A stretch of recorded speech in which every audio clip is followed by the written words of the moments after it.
Hello and welcome back to FF16. So we are supposed to go talk to Mid about what we're supposed to do next. I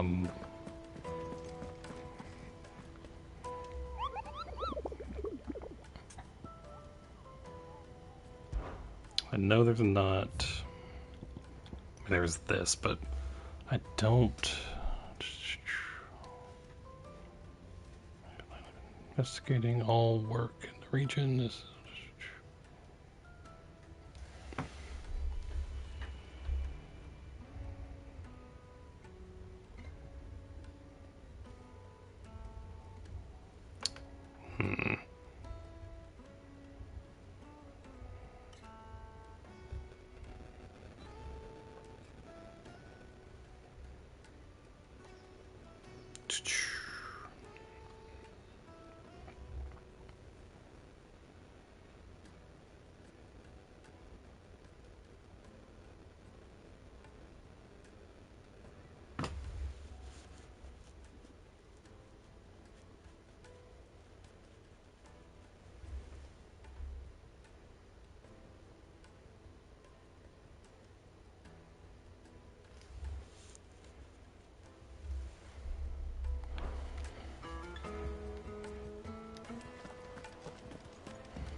I think we'll just wait for that for a little bit.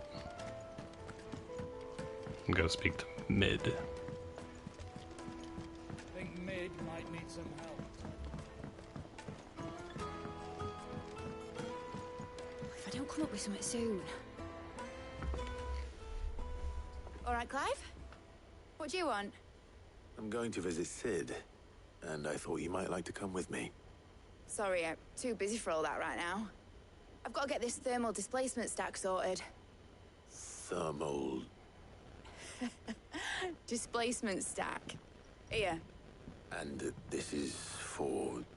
Only the fastest, finest ship the world has ever seen. The Enterprise. Me and my dad designed it together. Where other vessels rely on the fickle winds to drive them through the water, ours is fitted with mithril engines. And those things have got more push than a behemoth in a bad mood, and more heat than all the hells put together. Which is where the stack comes in. I may have already talked some tight-lipped shipwrights into putting the hull together for me in a little dockyard in Canva. But the stack's a bit more involved, so I'm building it here. Thing is, it's so involved that I'm running behind and it's starting to hold things up over at the shipyard. I'll come and see my dad, though, when I'm done.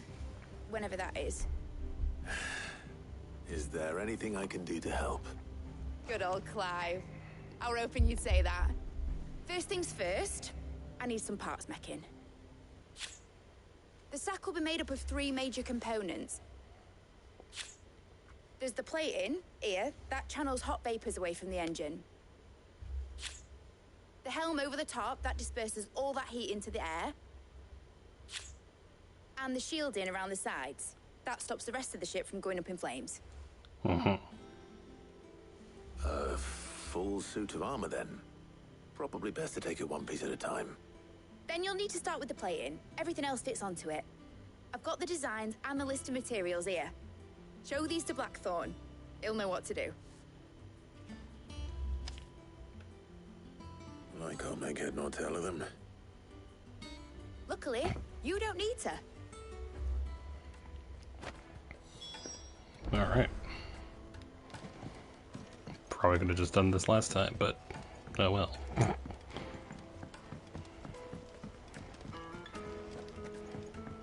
I guess it's kind of good to start off with something chill, I guess.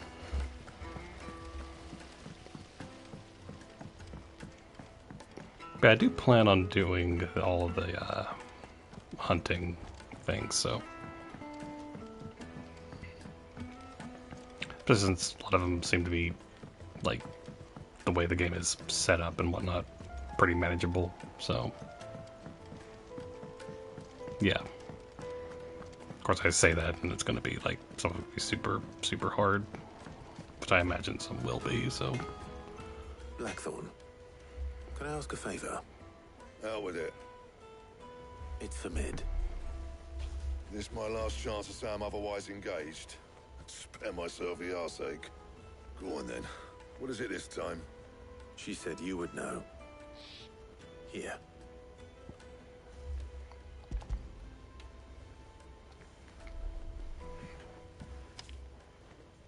Krieger's teats. Well, I don't know what the hell you'd want this for, but I can make it. Won't be easy though. And I'll need help. Get Gavin-Otto in here, will ya? All right.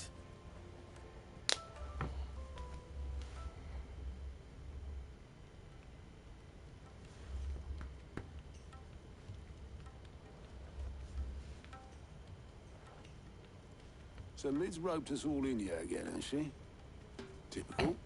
Still, if that's what it takes to get her to visit Sid's grave, I'll do what I can. And, what is it we need to do, exactly? Take a look at this. It's this plating. The usual saw grade steel won't work. We need something that can get very hot, very fast, and still keep its shape. That means an alloy. Something that won't break or buckle at the temperatures she's talking about. Which is where you lot come in. I need materials, and I've got my work cut out already. You'll have to fetch them. Now, there's a special kind of sand I'm after that you can only find out in the Velcroy. Stardust, they call it. As for the rest of the stuff, my usual supply should have it in stock. It just needs buying and bringing back here. Well, we'll get it done quicker if we split up. One of us should probably give you an hand coating the sand. And the other can go and get the rest from this supplier. Right then. Well, make your minds up who's going where, and we can get this over with. Alright.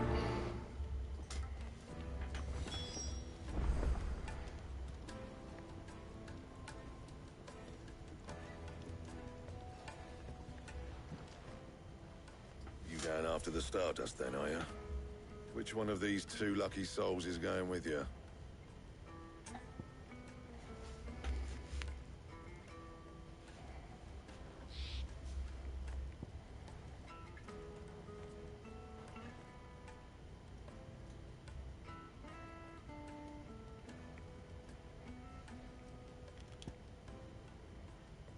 I guess I don't know how much of a Otto I guess could be much of a.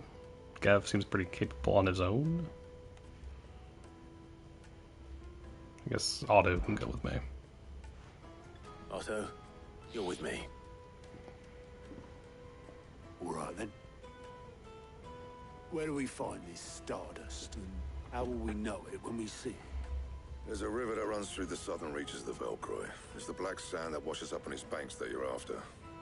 And I'm guessing you'll be needing sack loads of the stuff. Might be worth hiring porters and the Dalimil Inn. I'll head down there. See about finding us a wagon. All right. I'll meet you by the river. Yous two take care, eh? I'll go and see this supplier. Just don't let the bastard fleece you, eh? Ah, he wouldn't do that. He's Blackthorn's mate. Isn't he? Best of luck.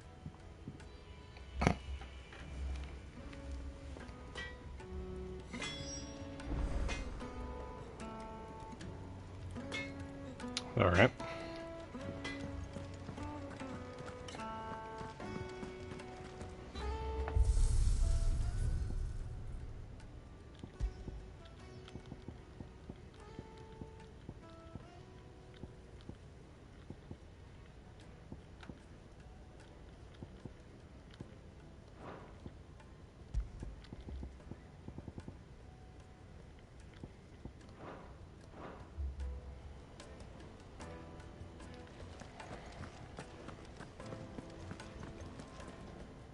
Thanks to Sid. Thank the man you, who Clive. killed your mother and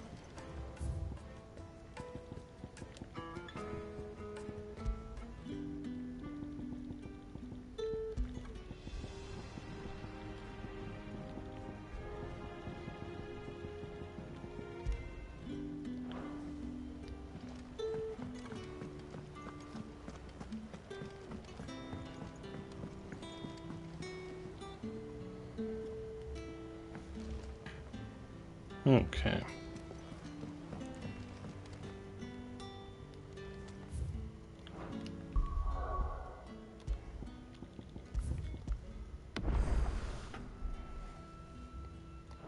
Bum bum bum bum. Ba da da dum.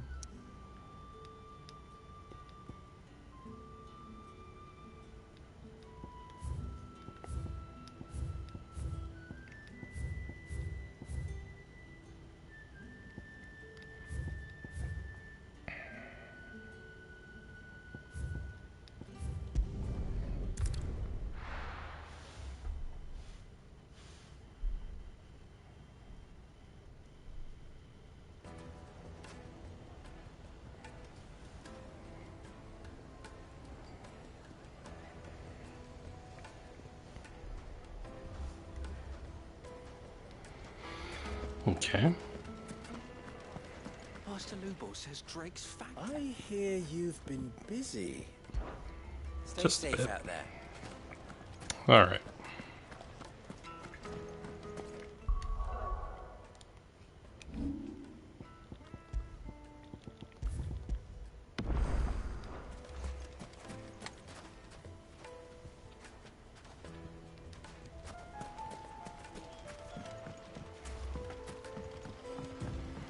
Looks like I found the river. Now where's Otto?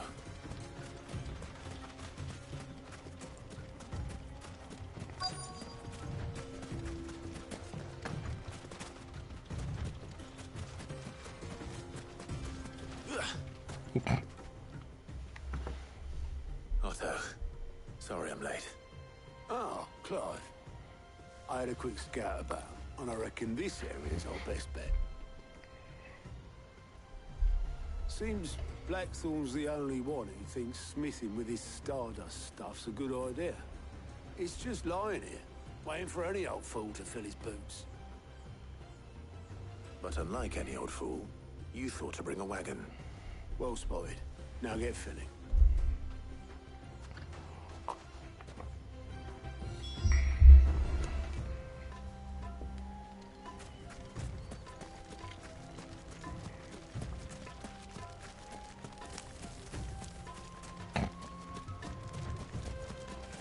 Bum ba dum ba dum da dum.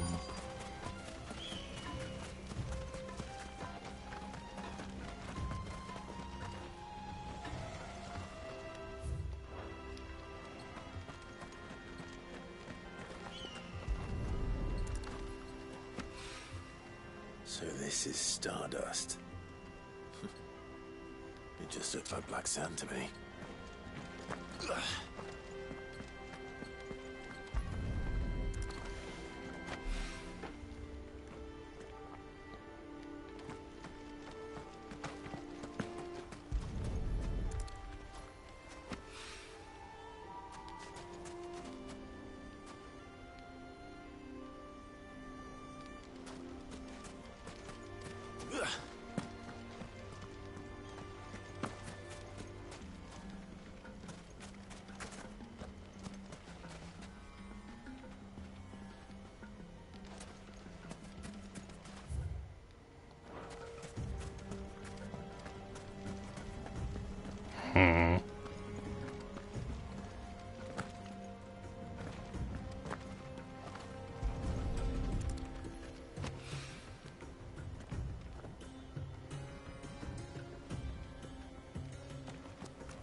Trying to find this last one.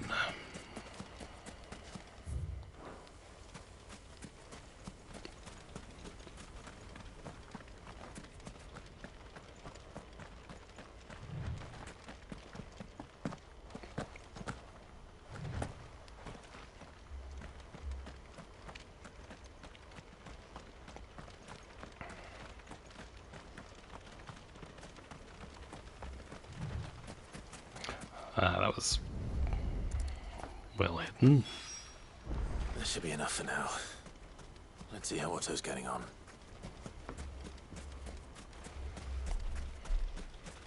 All right.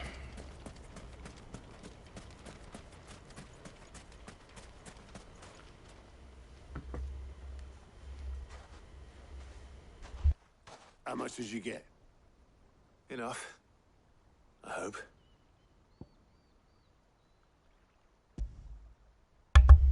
Okay.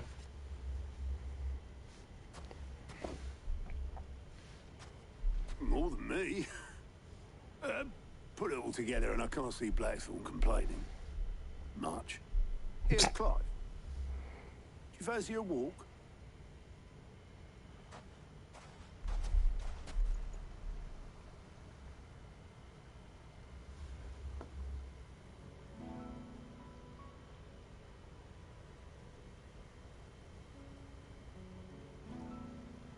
Sid would be proud. Of what? Of you, you idiot. The way you've carried on what he started. When we first met, I had you down as a spoilt little puppy who enjoyed nothing more than biting the hand that fed you. 5 years on, you're the one doing the feeding. So thanks for proving me wrong. You weren't wrong. But I changed. Thanks to Sid. And thanks to you. When I suggested taking on his name, you were the first to back me. And if you hadn't, no one else would have. I couldn't have done any of this without you, Otto. Yo, give over. You're making me blush. All I did was choose hope over despair. I gave you a chance, yes. But you're the one who took it. You took a rabble of homeless, hopeless outcasts and put them back on their feet. Gave them something worth fighting for, just like the old Sid did.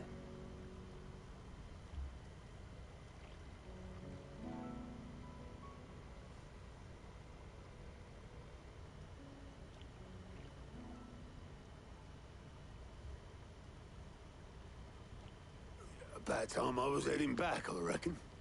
All this scrabbling about in the sand's taken its toll on the old pins. I'll see you back at the hideaway then. You can take a well-earned rest when you get there.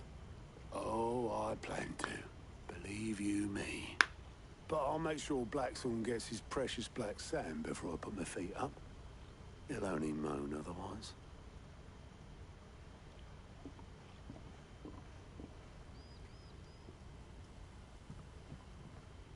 Right. Ready to go home, boy? Bark.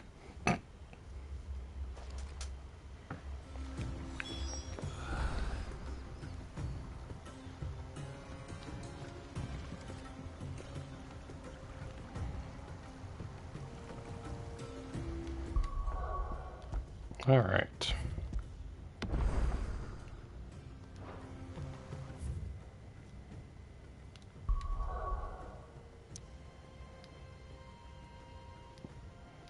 I am curious, like, if dialogue was a little different with Gav there instead, but yeah. Let's hope this is all Blackthorn needs.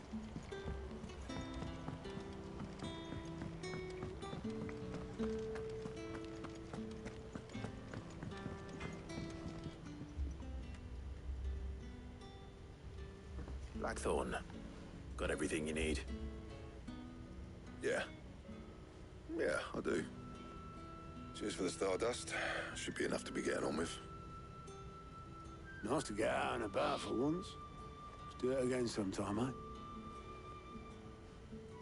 I'll make a start on putting this thermal plating together then. It will take some time, mind. So if you've got other things to be getting on with, I could do without you breathing down my neck. Thank you, Blackthorn. I'll let Mid know construction's underway.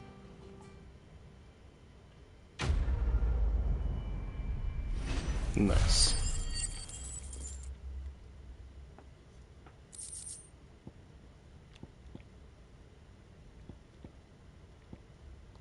Sweet. Suppose we'd better be getting back to work too. Give us a shout if you need anything.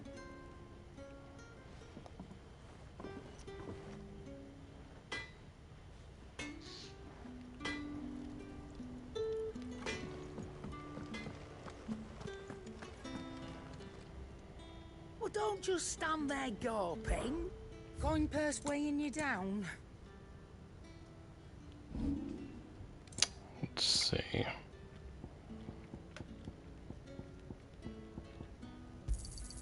And be thankful you got that much. You got out else? And be thankful you got that much.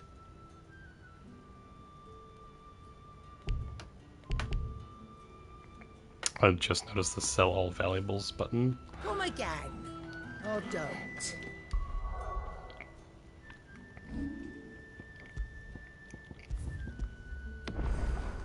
Super perceptive of me.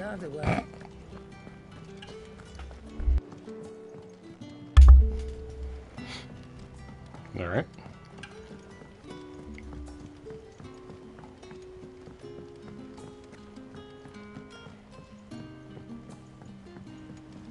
We're seeing troops amassing every.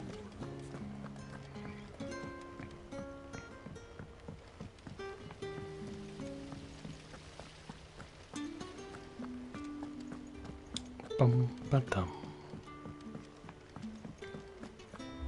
I think Mid might need some help tidying up. If I don't come up with something soon.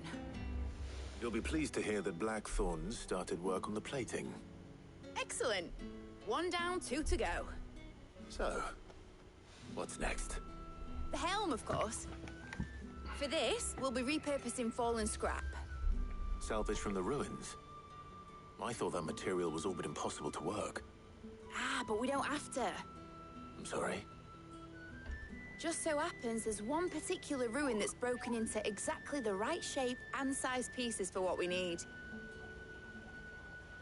What's the name back there? I'll give you all the details. What's her name? Right.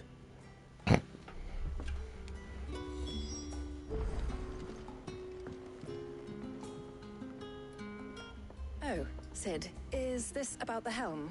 Yes. Yes. Mid said I should speak with you. I'll show you the plans then. Here you see the mithril engine, in which mithril is burned to generate heat. That heat is then harnessed to produce motive force. Excess heat is dealt with by means of the thermal displacement stack, which disperses it into the surrounding air. Now, were we to rely on thermal plating alone to achieve this effect, the rate of excess heat buildup would far exceed the displacement coefficient of the plating. In other words, the reactor would overheat and eventually explode. This is where the helm comes in. It connects to the plating, you see, and serves as a sort of thermal sink to absorb all that excess energy. Our experiments have shown that fallen ceramics are remarkably thermophilic. They can withstand and absorb levels of heat far above anything we are able to make today. And not only that, they're also waterproof and immune to rust, making them the perfect material for our protective hood. Why, if sea or rainwater were to enter the reactor proper, it would vaporize instantly. The forces produced would tear the ship from stern to... You can stop there. I understand.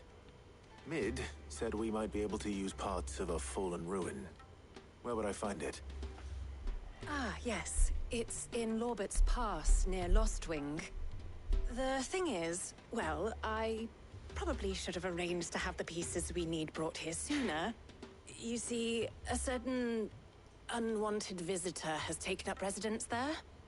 It's no longer a matter of just walking in and taking them. It's, going to be considerably more dangerous than that. I see.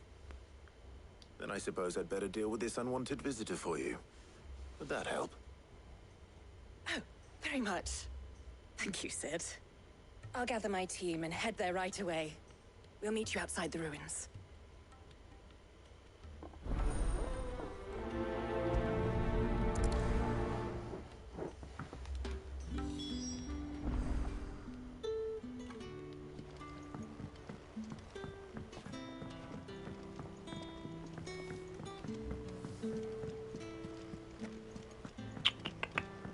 All right.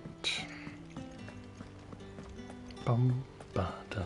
When it comes to boyish charm, Goose has an indomitable.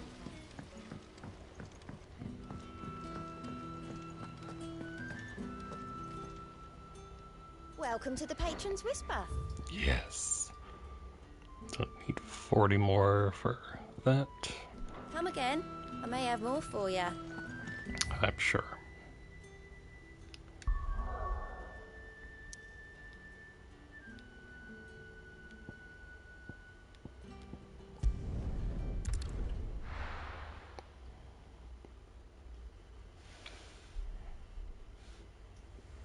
I'll be taking you all to a storehouse in the Bales.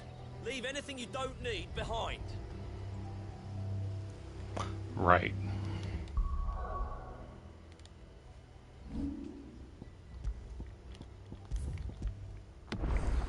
That whole thing.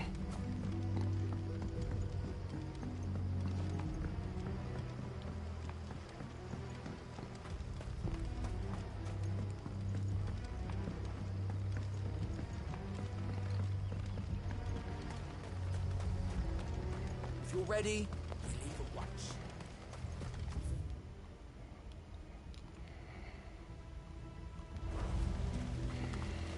Ambrosia won't help me here.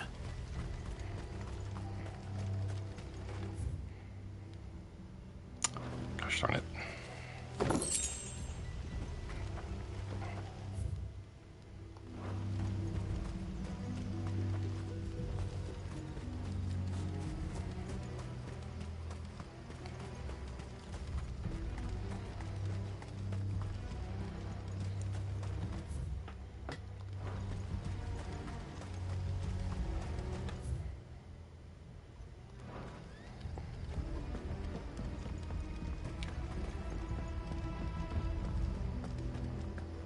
Okay.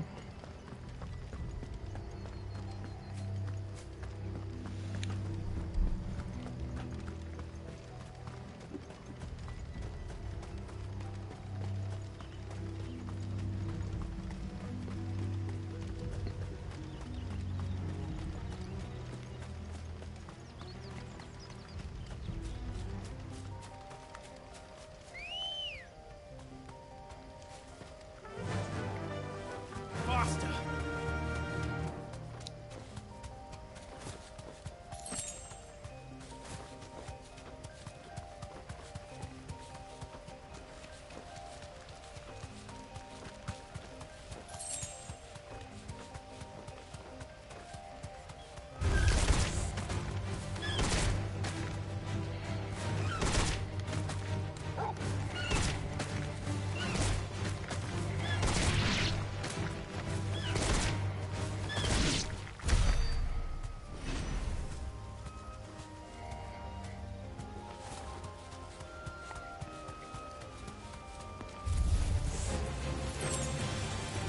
Bum ba da dum bum bum ba da bum bum. Safe.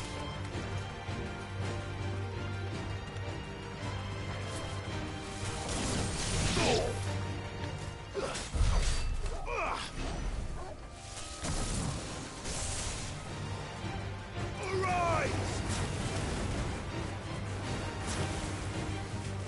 Farewell. There we go.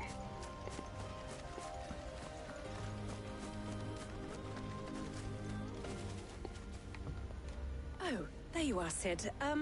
Thanks so much for coming. The, ruins are just over there, as is the creature I told you about, I'd imagine. Would you mind? Hello, sick bro. Of course. I'll be right back. I shall kill it for you.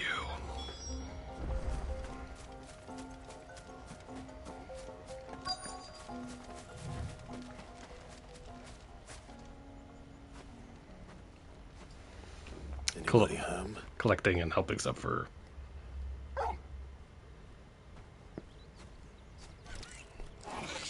Oh yeah. This must be our unwanted visitor. Time to go.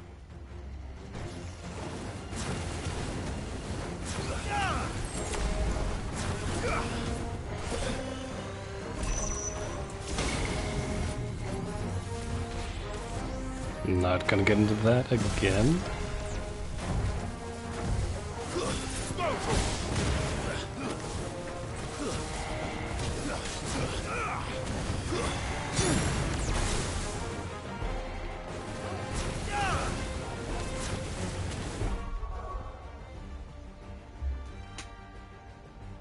No, I've noticed some similarities, but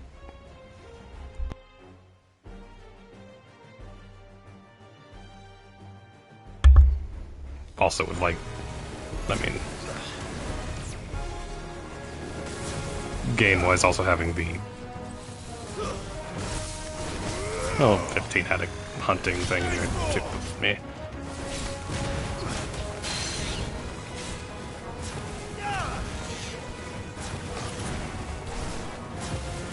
Whoop.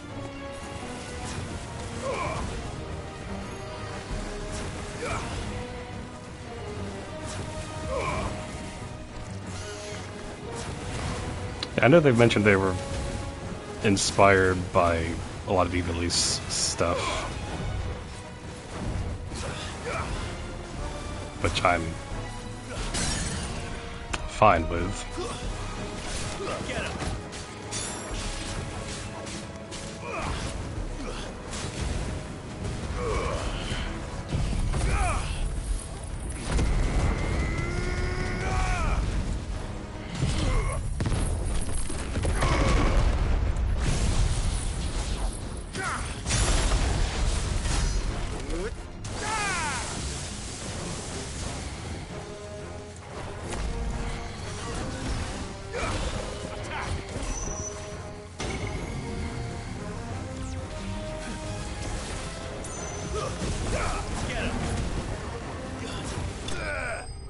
Yeah.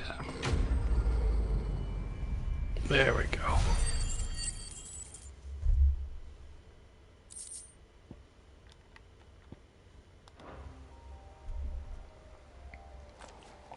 The things I do for you, Mid. Sid! Oh, thank goodness you're safe. Yes. You shouldn't have any trouble now. Indeed. Well, don't let us keep you. We'll, see that everything is transported safely back to the hideaway. All right. I'll let Mid know you're on your way. Quest complete. I think we can get the next... Nice. The next, thingy, I think.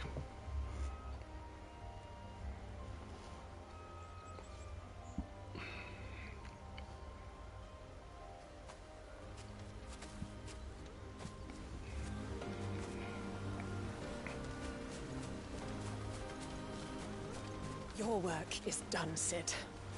We'll take care of the rest. Let Mid know she'll have her helm very soon, would you? Nah.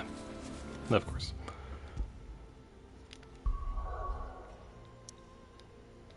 Back to the hideaway. I still have the, whatchamacallit?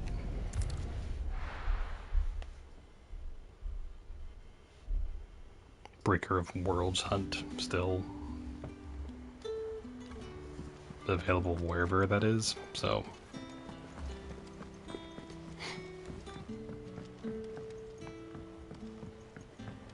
We're seeing troops amassing at every border crossing. Yeah. How may I help you today, Clive? Here you are. Yeah. Ah, gotcha. So 715 So it's going to be a bit before we can get that. All done? But I know we have plenty other hunts that are going to open up, so...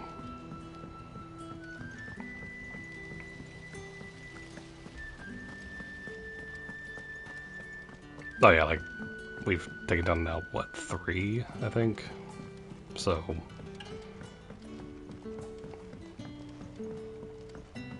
Yeah, 3. If I don't come up with something soon. Mid. Oh yeah. Helena has recovered the material for the helm. She'll be along shortly. Excellent.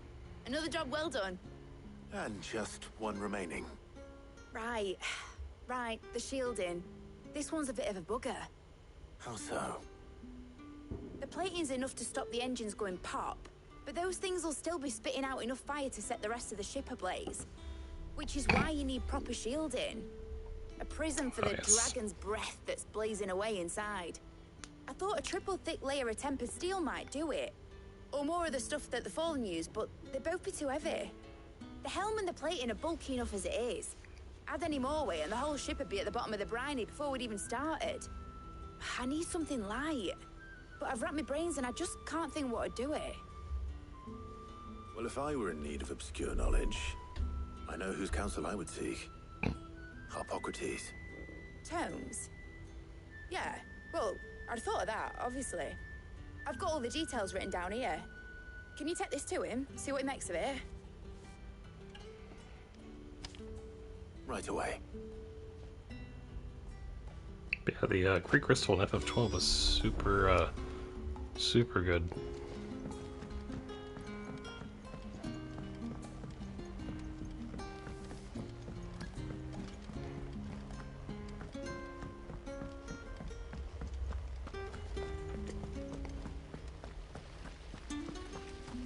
Yeah, the Giza plains.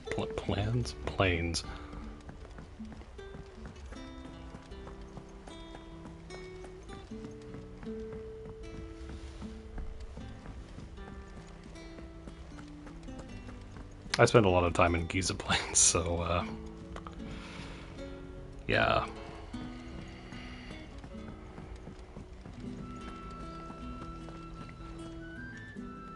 Yes, sand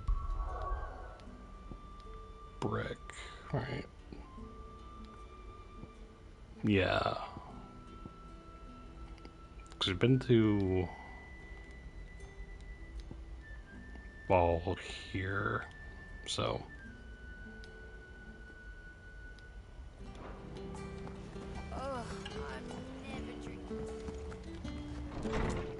Because the last like big story event we did was Hugo, well, defeating Hugo, which was pretty epic. So.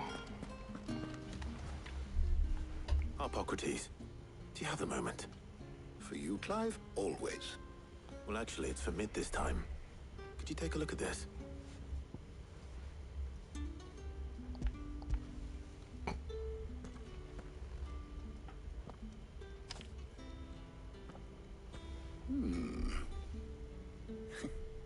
Shielding for a mithril engine.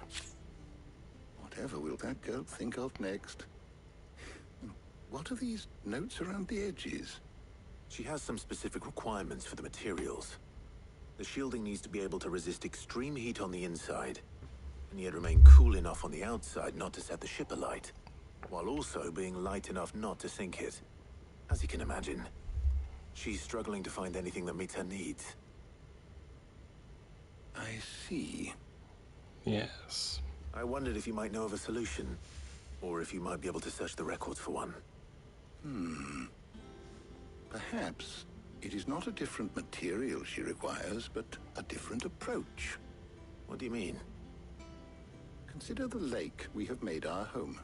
Its blighted waters eat away far more quickly than fresh water or even brine, at timber and steel alike. And yet, we have made a home here from those very materials nonetheless. We have. But Bardolph must varnish every board twice over to keep it from rotting. And Obelisk complains that without a constant supply of pitch. I see. Early Gregorian histories speak of a preparation known as moon dew. It is said to be able to resist even the most ferocious flames. Before the dragoons tamed the worms and wyverns of the realm, nobles would daub their castle walls with it in order to guard against dragon fire. So if we could recreate it... It might be applied to some material or other in order to provide the protection it requires. As to how best to apply it and to what material, perhaps Bardolph and Obolus might be of assistance. I shall speak to them and see what wisdom they might have to offer. If you would be so kind as to procure the necessary ingredients, I shall discuss the specifics of how it might be most effectively put to use with our two friends. The knowledge of the past may yet prove useful to we of the modern era.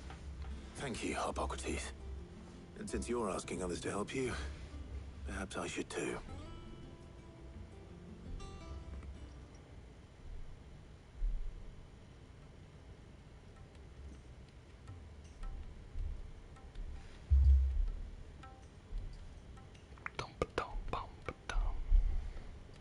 So you need a hand, do you? We do. I'll be heading to market for the ingredients we need. I could do with some help. And some company too. The other can assist me in researching how best to prepare the shielding itself. Can we count on your aid? Always. Well, if Jill's game. Thank you. I am sure either of these fine young minds would prove indispensable in my research. I leave the decision as to who will go with whom in your capable hands, Clive. Well,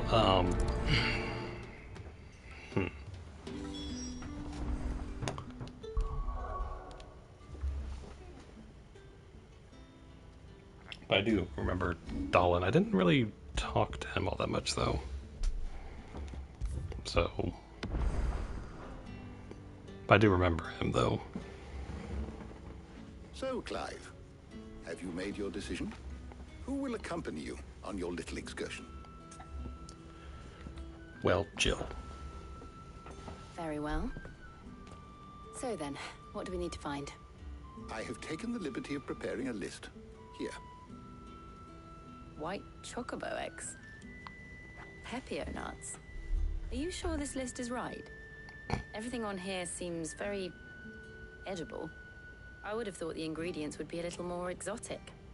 Though these items may seem mundane, they have potent effects that are rarely exploited, effects for which they were once highly prized.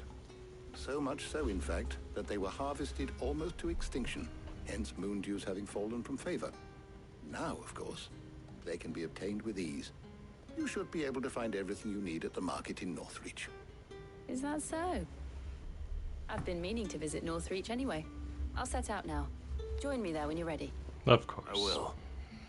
Until then. You two enjoy yourselves. You too, Talia. I didn't want you to come with me anyway.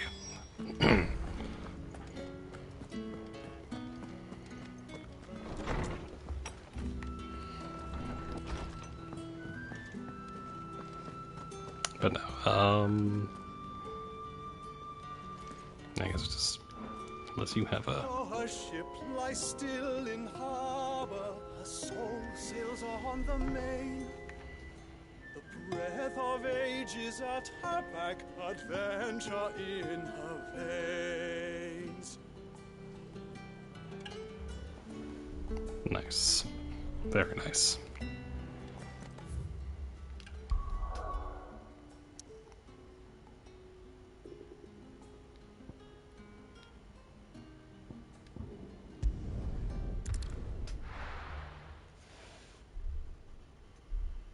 All right.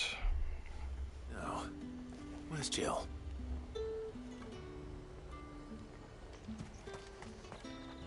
Welcome, welcome. Welcome, welcome.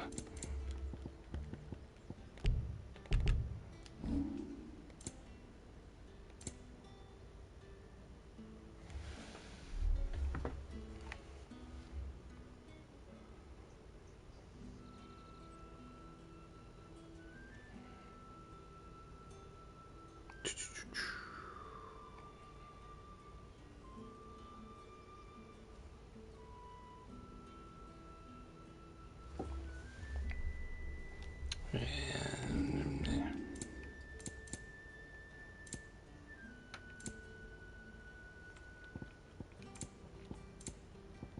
back again. Nah. Bilge nice and chilled. I won't have you spoiling another catch. Why is that?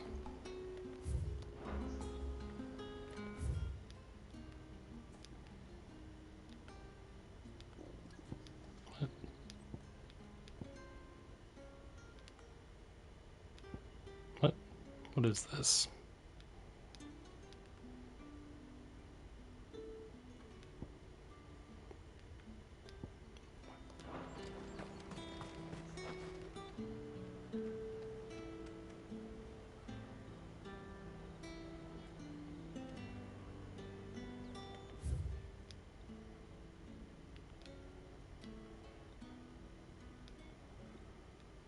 Wasn't that where we... I guess that's just what that is, I guess. Are those Pepio nuts? I can never tell. How goes the hunt for ingredients? I've only just started. I'm sure everything we need is somewhere amongst all these stalls, though. Why don't we split up and see? We'll take a couple of ingredients each. All right. What am I looking for? How about you look for the Pepio nuts and some garlic? I'll find the other things we need. We can meet by the gate when we're finished. I think that's, no.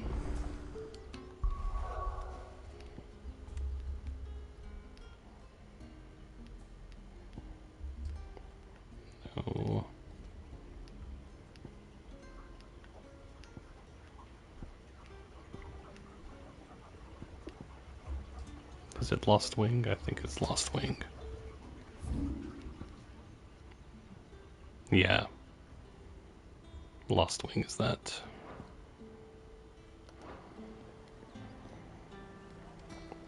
I don't know why it's... Yeah. After it.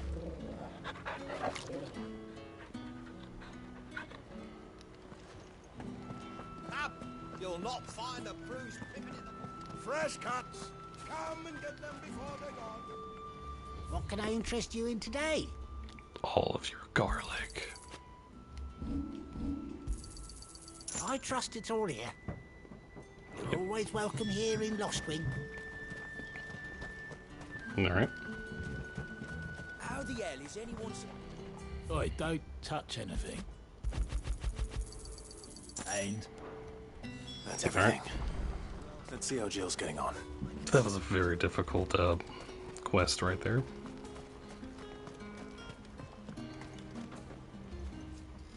Did you find everything? I did. Here.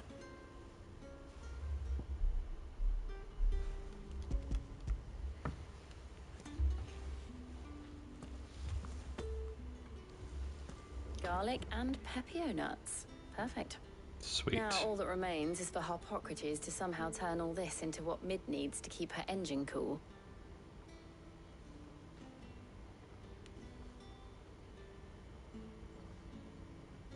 But before we head back, would you walk with me a while?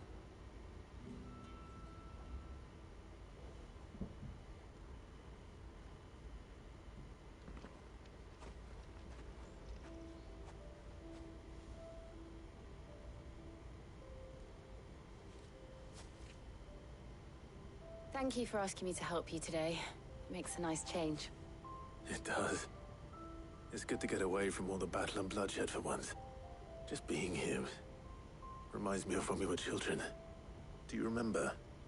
Walking down Market Street in Rosalith, taking in the sights and smells. How could I forget? What with Torgal's antics. Remember how his nose would prick up at the scent of sausages? He'd go racing away and we'd have to go running after him. We wouldn't catch you now, would we, boy? Was there anything you wanted to buy for yourself while we're here? There was, yes. Well, sort of. Molly in the kitchens told me about a place that sells particularly good pies. Thought you might like to share one with me. I would. Thank you. And I saw some bread.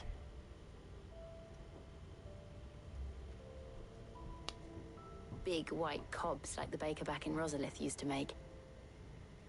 What do you think? thought we might get some soup to dip it in. But then I tried a slice of the butcher's dry-cured ham, and it was just... oh.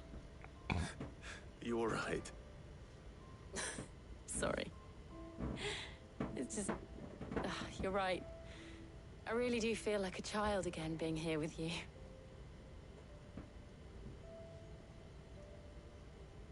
Clive. Is it wrong of me to enjoy this? No, Jill. This is how life should be. And it's how our lives will be when our work is finally done. When we can live on our own terms. I hope so. Thank you, Clive.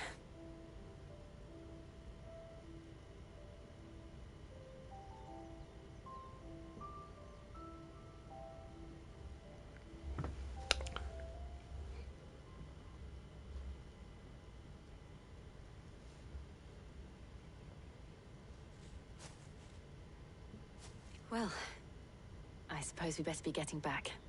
I need to give these ingredients to Harpocrates and Talia. I'll see you at the hideaway. Take care. I will. You too.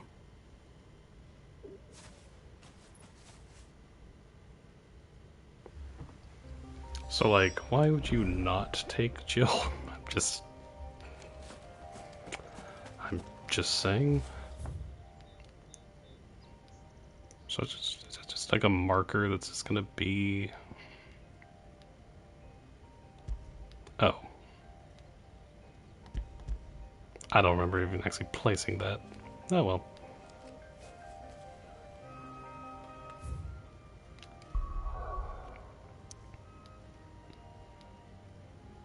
Yeah, I don't know why you would not take Jill with you on that.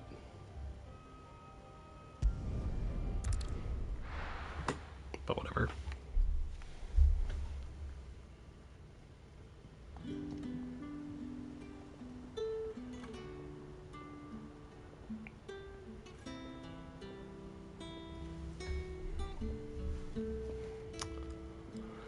All right. I wonder how Harpocrates is getting on with the moon dew.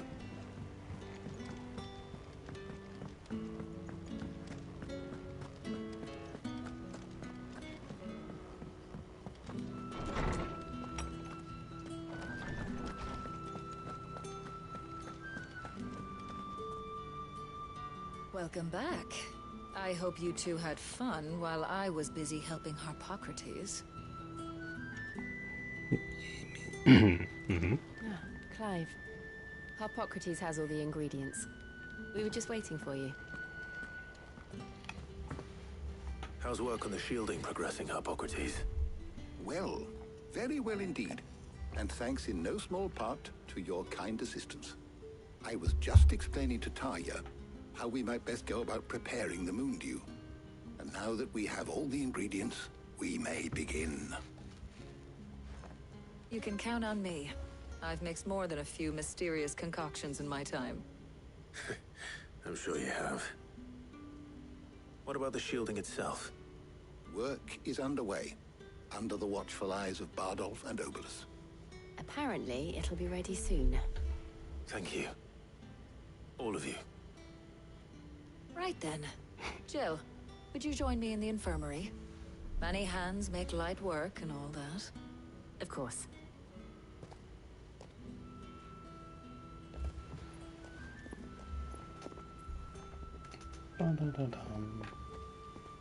Oh, and Clive, thank you.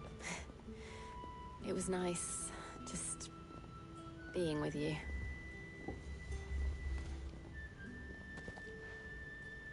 It appears our work here is almost at an end. Yes. A shame. I was enjoying playing the man of action for once. When both the shielding and the moon dew are ready, it will merely be a matter of applying the one to the other. Followed by a rigorous process of testing and retesting, of course. Perhaps someone ought to warn young Mid of that. Leave it to me. Thank you, Harpocrates.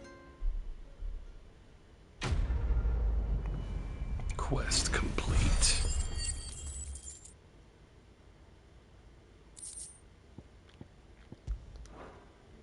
All right.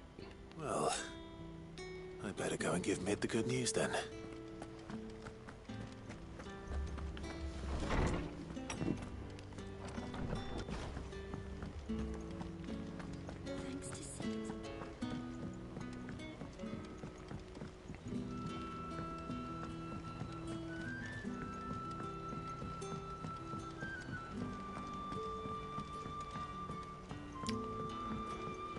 All right.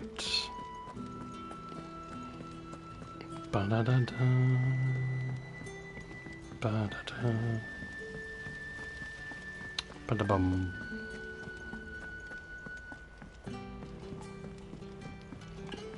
All right. Report back. Yes, we know Mid needs help.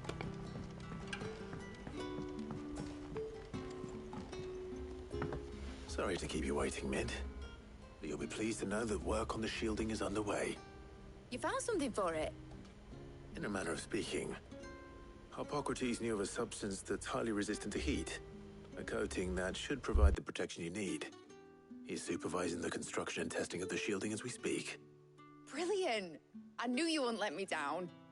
Don't thank me. I'm just the errand boy. Right then, better start working out how to bolt all these bits together. To the Black Hammer!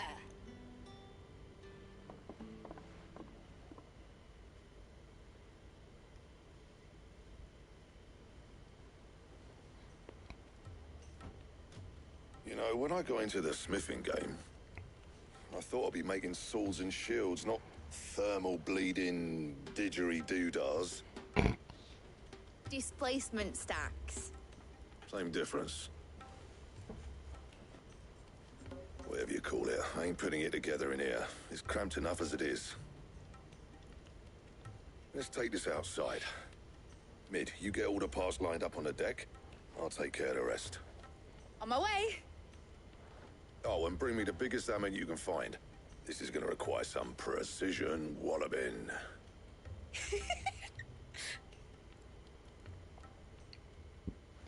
All right.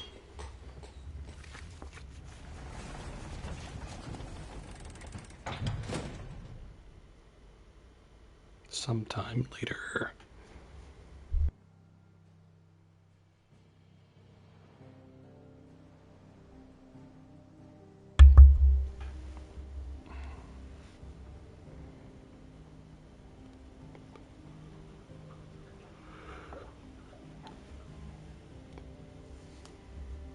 Mm-hmm.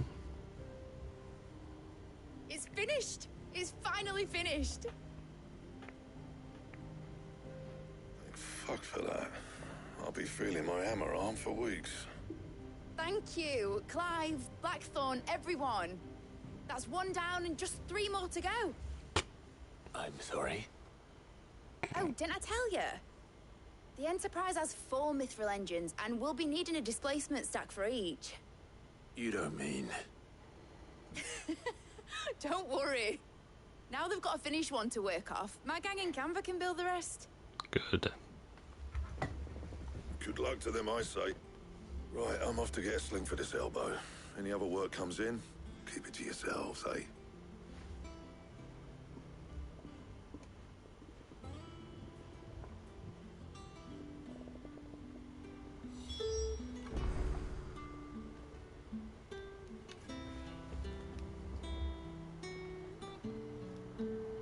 I mean...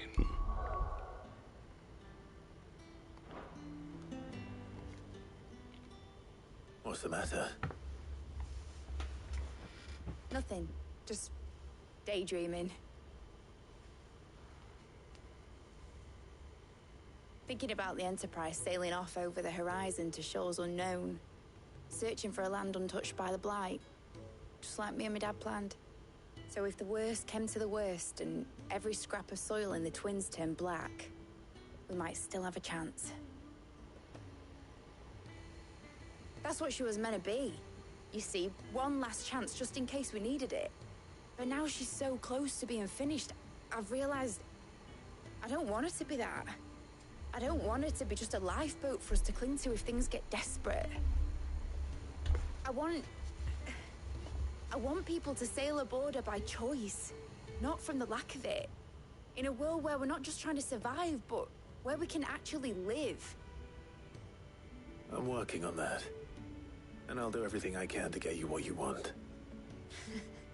Don't you always? All right. My mind's made up. As soon as the Enterprise is fit to sail, I'm putting her under your command. Sod our plans, I'm trusting in yours. Are you sure about this? Something tells me it's what my dad would have wanted. He'd be proud of you. You were gonna visit his grave, weren't you? I was. And you can come too now that your little project is finished. Right. There's just one thing I need to finish up first. Won't be a mo. All right. I'll let Otto know you're coming. Meet us in the mess when you're ready. Aye, aye, Captain.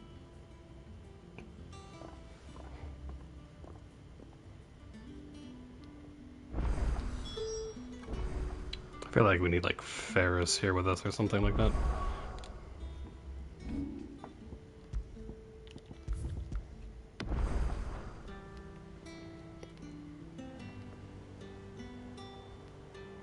So a new side quest somewhere and a new missive.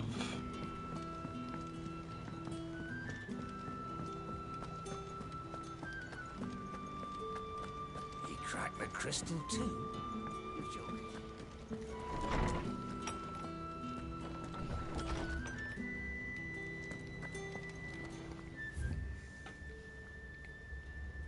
About Blackthorn.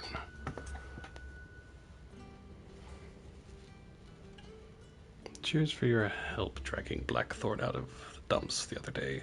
Thing is, I reckon he's gone and thrown himself back in, judging by the droop of his jowls lately, so I'm thinking maybe if it weren't just the leather that what was on his mind, maybe there's other demons jabbing their pitchforks into his privates? Lovely. I know you're a busy bloke, but well, next time you find yourself free, maybe we could go and ask the old what's got him so hot and bothered, assuming it ain't just a forge. I mean, yes. Hopefully it's nothing. But I should speak to Blackthorn just in case. Blacksmith's Blues 2. Which I'm sure is going to lead to something nice. Something ain't right with the hound of yours when it pleases your lordship. Come, okay. What could be wrong with Torgor? He seemed well enough when I last saw him.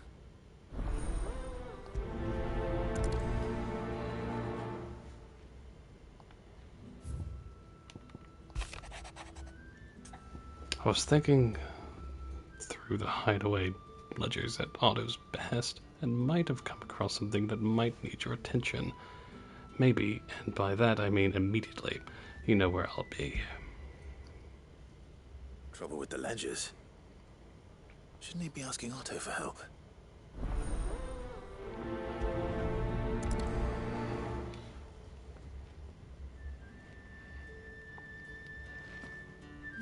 We have whatever that is as well.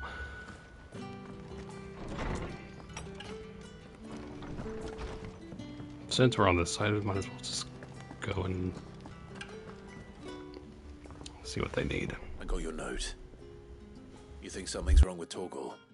So you can read. Congratulations. But I didn't say I were wrong with him. I said something weren't right. He's not been eating me treats. He used to love cracking the bones from Molly's boiled brown, but now he won't so much as look at him. Didn't like him. Which is why I'm of a mind that his mind's on something else. You've not been working him too hard, have you? No harder than usual. Is that it, boy? Do you need a rest? What was it you said he was? A frost wolf? That's what the lawsman seems to think. Then maybe this all has something to do with whatever it is that's woken inside him. I suppose things have been different since Rosalith. Perhaps Hippocrates knows something. Instead of everything, you mean? Perhaps. Yeah, might as well.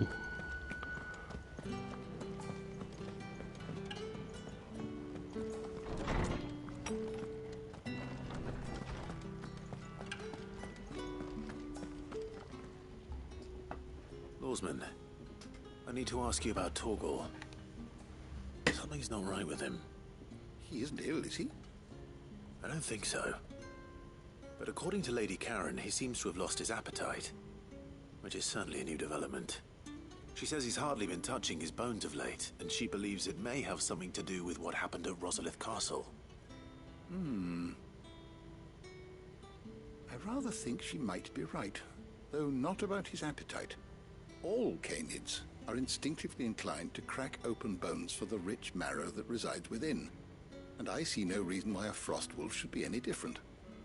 Accordingly, I suspect it is not a lack of appetite that afflicts Torgal, but a surfeit of it. If we assume that his newfound magics require additional nourishment to sustain, it may well be that the bones Lady Karen is accustomed to providing are no longer sufficient. Frost wolves, after all, habitually prey upon far larger animals, whose bones may yield altogether different nutrients.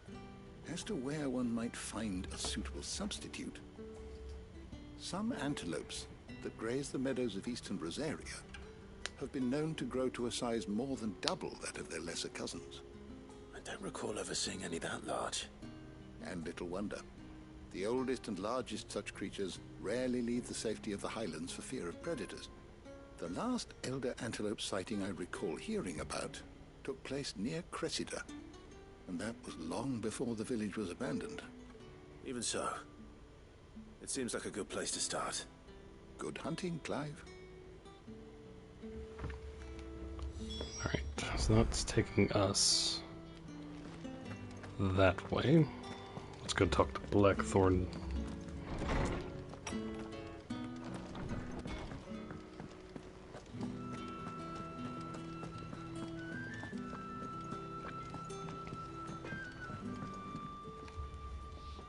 Blackthorn, do you have a moment? Not really, no. This won't take long. I just wanted to ask how you're getting on. August was worried about you, and you might still be doubting your craft, even after learning the trick of that cuirass. Is there something else weighing on your mind? Perhaps sharing your thoughts might help. That bastard's like a dog with a bone. Still, you've got a keen eye, I'll give him that. He's just, well, Karen showed me something. Something I've never seen before. And that was? A sword. An odd-looking thing with a single-edged blade.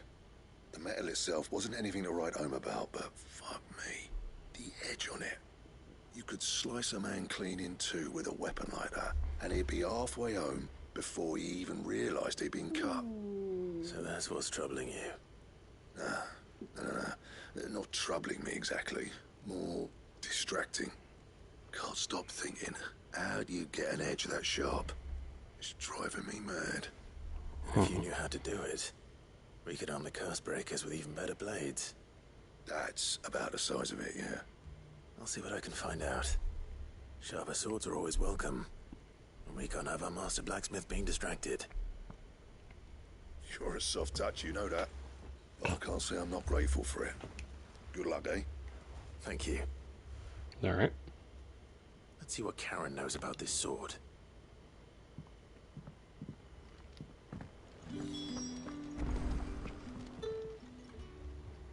You're looking well, Karen. What do you want? Out with it. I want to know about the sword you showed Blackthorn. Single-edged and extremely sharp. Running around after him again, are you? I suppose I am, yes. But I need to help him find out how to work an edge like that. It's driving him to distraction. Little wonder, I suppose. There's not many like that make it as far as the twins, and those that do go straight into private collections. Which made it nice and easy finding a buyer. Can you tell me who bought it? Where is it now? You think I tell people who my clients are? Suppose you're not likely to go nicking him off me, are you now? Fine. If you stop mooning at me like that. Lord Ignac's the man you want. Dalmekian bloke. Collects weapons and the like. And he's got more money than sense, which is why he's one of my favourite clients. Reckon he'll still be at the inn in Dalamil, where I left him. Thank you, Karen. Oh. And he's a touch eccentric, if you take my meaning. I appreciate the warning. Alright, so... Okay, so let's go talk to him. Is that the thing Tomes helped to do? Mid told me she was building a ship.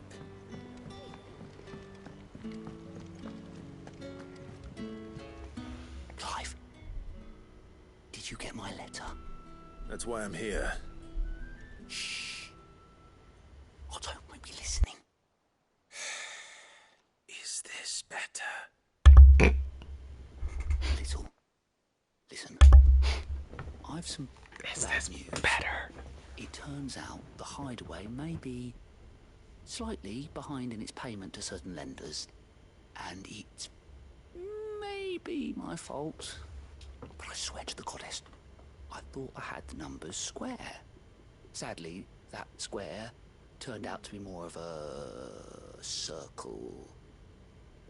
0, you might say. I can straighten it out, I swear, but it's gonna take some time, and I'm gonna need help keeping it from Otto. Bit late for that, I'd say. There you are! What a surprise! So let me get this straight. You forget to pay our lenders what they're due, and instead of coming straight to me, you get Clive to come to you. He'll dig you out of the hole you've dug for yourself. Clive, the man in charge of the place you've been cheerfully trying to bankrupt. And you thought this was a cunning plan. Why? Well, who needs paying? Oh, just Martha. And the Dame. And, well, Lady Karen. But only 500 talents. We owe 3 of our most trusted friends 5 million gil. Each. 5 million each. They lent us the bulk of the money we used to rebuild the hideaway, you see, and, well, I must have made some sort of oversight. Those ledgers were my responsibility, and it was my decision to entrust them to you. This is my fault. Do we have that much to hand? I can always ask my uncle. No, we don't. And no, you won't. We've lightened Lord Rosfield's purse enough. After the king's ransom we had off him, he deserves better than to see our begging bowl. Besides, we'll need to learn to stand on our own if we're gonna make this work. All right. But that doesn't mean you have to shoulder the burden yourself. Is there anything I can do to help? There might be. How'd you fancy taking these to Martha and the Dame? Rocks. Rocks, he says. Worth 1,000 talents apiece, these are. A little something Sid and I set aside for when times got lean. And I reckon 15 million in overdue debt probably qualifies. I just hope our associates' eyes are a bit more discerning than yours. I'm sure there will be. Should be me making the rounds, really. But you know how it is with this place. Orders to bark, arses to wipe, and all that. I know. Which is why I don't mind going in your place. Go. Do you know why I only gave Master Clive here 2 star rubies? Because you'd rather Lady Karen killed me. Because I'd rather Lady Karen killed you. Yes. Well, I suppose this is goodbye then. Don't worry. I'm sure Karen will understand. Really? Do you think so? No, I don't.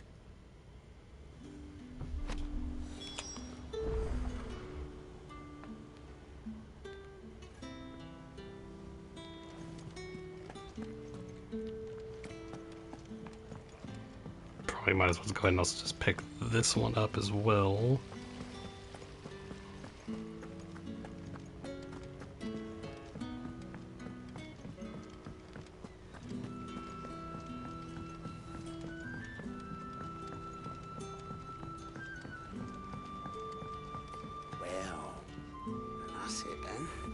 Here, Sid. Reckon you might be just the man to help me out of a bit of bother, if you've a mind to. Let's hear it. Well, it's about this alembic the chief's got me making. Lovely bit of kit it is. Bung in a solution you want splitting, and it will separate it out, just like that. Problem is, it won't always get rid of all the impurities. And with some of the stuff we need it for, that ain't good enough. Which is why I've been looking for something to filter the liquid we'll be cooking off. And that's where I was hoping you could help me out. Why not? I imagine Ty could get some use out of this alembic too. Distilling medicines and the like. All right. Why not? Proper job! So what exactly do you need for this filter? Nothing but bomb ash'll do, says the chief. Gave me a sample she'd obtained from the university stores. Couldn't believe my eyes. You pour the blackest blight water through it, and it comes out clear as a mountain stream. So, I did a bit of reading about where I might be able to get hold of some. And do you know what I found out? It's only the blimmin' bones of a bomb king. They leave them behind when they die, see? I They have take it bones. that's where I come in. If you wouldn't mind. I saw a billet on the hunt board for one just the other day. Would have gone myself, but, well, fighting dirty great balls of flame ain't exactly my forte. You, on the other hand... All right. I'll see what I can do. Thank you kindly. And good hunting, eh?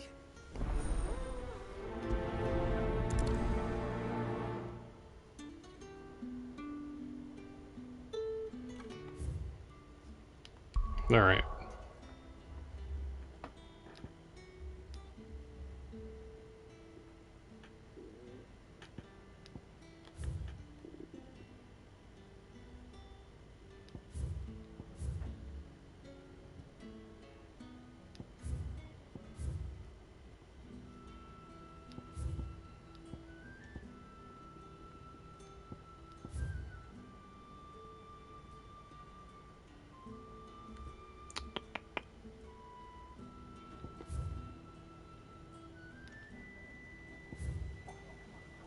So it's blacksmith.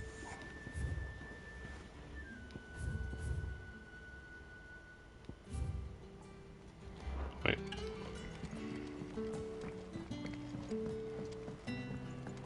That's a hunting board thing, isn't it?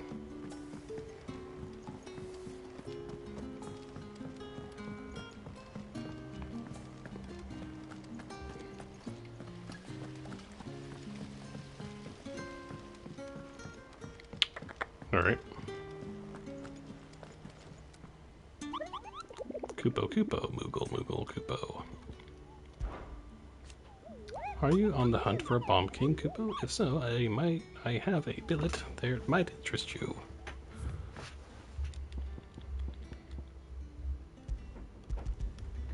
So, Sandbreck, the Croc. Alright.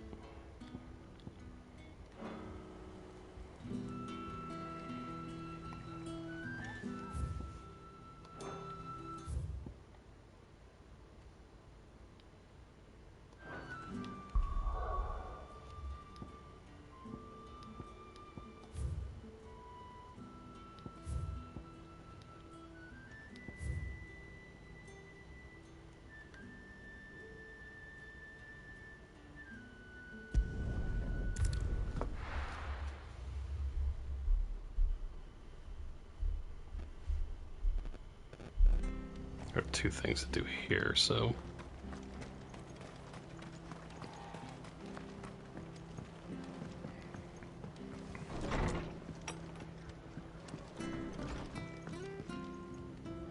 Clive, we weren't expecting you.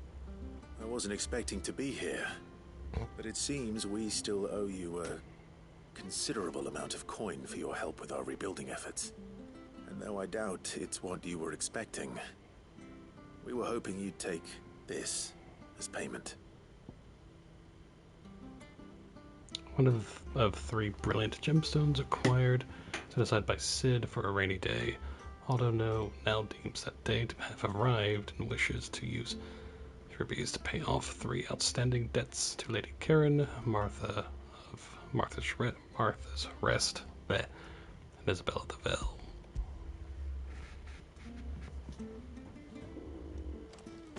A star ruby? I can't accept this. It's worth at least twice what you owe me. More if you can find yourself the right buyer. Think of the difference as interest. Interest? If word got out I charged that much, no one would ever borrow from me again. Anyway, why are you the one here asking me about this? I'd have expected Otto. Bit much sending the Lord Marquis out to settle your debts, isn't it? The old goat working himself to death again? Something like that. Most days I think he's the only reason the hideaway's still standing. Same as always, eh? Back when the place was nothing but a twinkle in the eye of a recently retired Lord Commander, word is he was the first one Sid reached out to. Probably knew that without his strong arm and level head, the idea would never get off the ground. Sid may have been the face of the hideaway, but Otto's always been the backbone. And when Sid passed away, we were all worried that would be the end of it. That Otto would just give up. His death was hard on everyone. But it must have hit Otto hardest of all. But he didn't give up, did he? Quite the opposite, in fact. If I recall, he was the one who nominated you as Sid's replacement, and rallied the rest around you. I reckon what he saw in Sid, he saw in you too. And don't we all? Doesn't hurt that you're half as stubborn and twice as handsome, neither. That, and you keep good company. I suppose I do. Alright.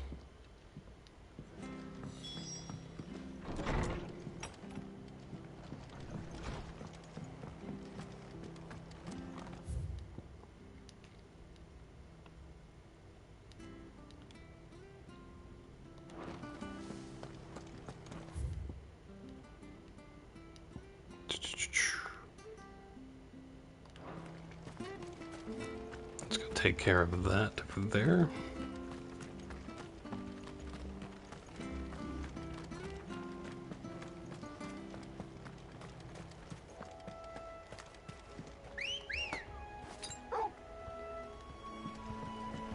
Good girl. Run like the wind.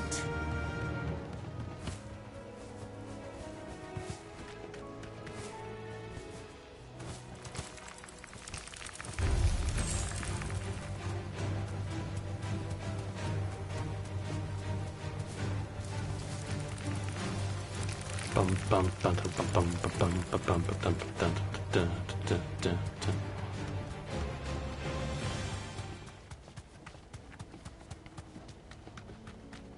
All right.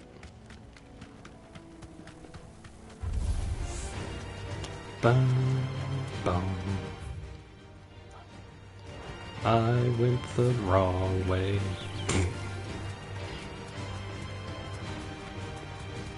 It's this way.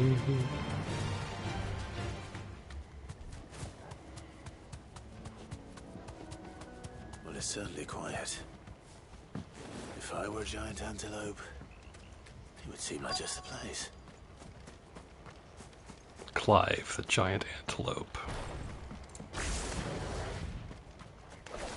doubt we'll find one bigger than that. You hungry, Torgal?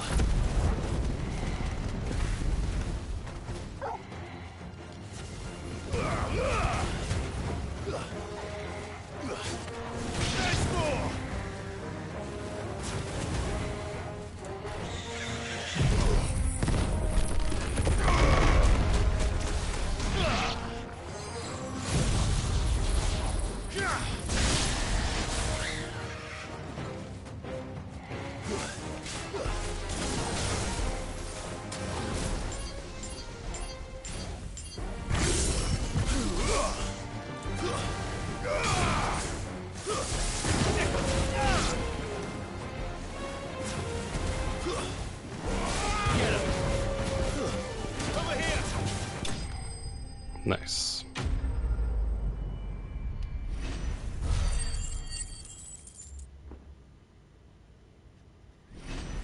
level up. 35.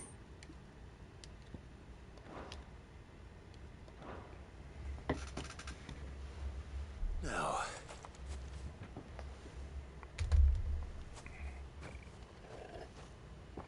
Will it be enough, I wonder?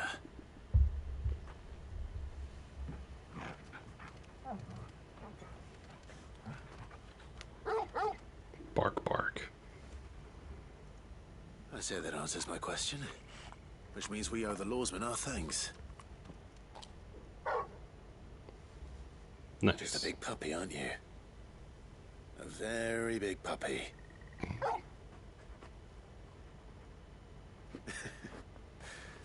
You do know you can take that with you, Torgal. Lady Karen will be relieved to hear you've got your appetite back. Come on, boy. Yeah.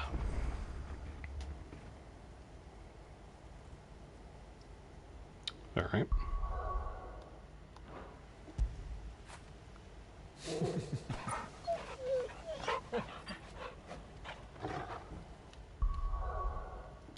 All right, let's save.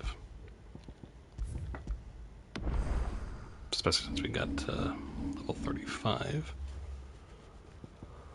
Okay. So, Isabel. That's back to the hideaway.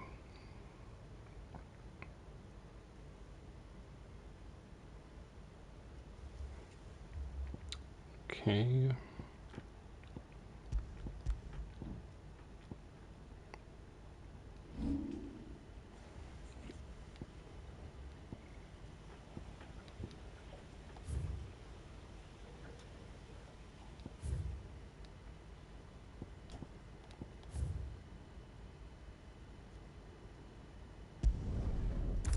Let's go to Isabel, and I'm assuming the other, or the Bomb King is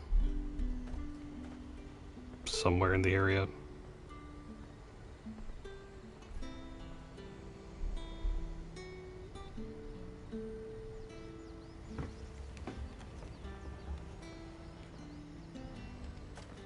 There's talk that the glass gate.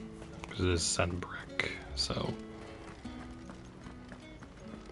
Citizens are free to come and go as they please. Good. Did you hear? The gates to heaven. I want to see you again tonight. But the captain's late with our pay. It's all right. I'll be waiting.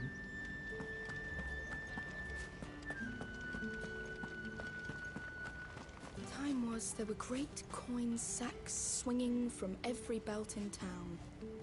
Not anymore. Since the capital moved, they're all shriveled to the size of peas. Uh-huh. What am I going to do without Sweetwater and Oil of Talc? Still no caravan from the Dominion's parfumeries yet, then? Milady, I come bearing gifts. Gifts? Whatever is the occasion.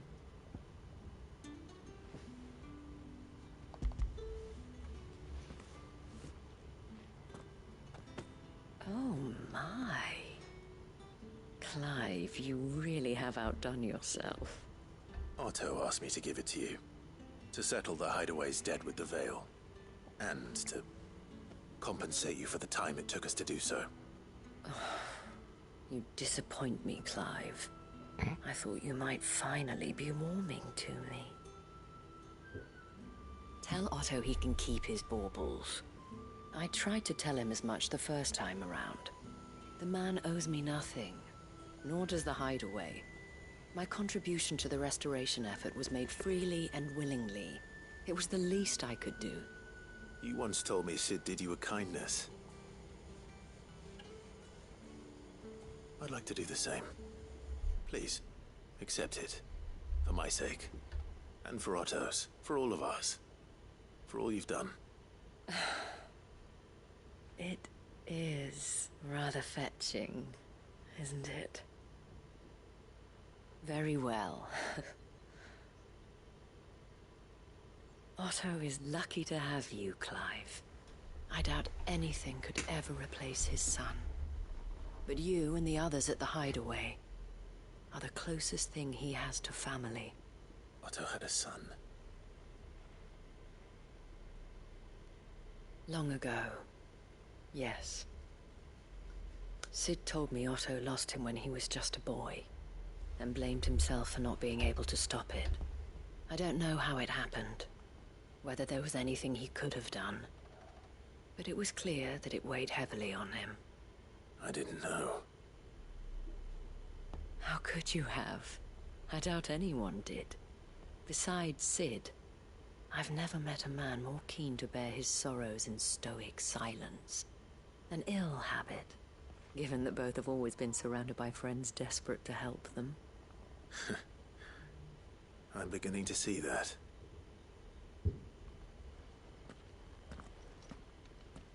Gob will want to know the stones were delivered, if he's still with us.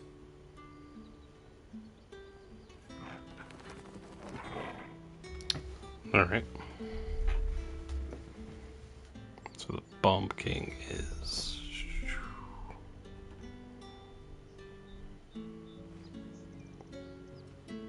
right, the Croc.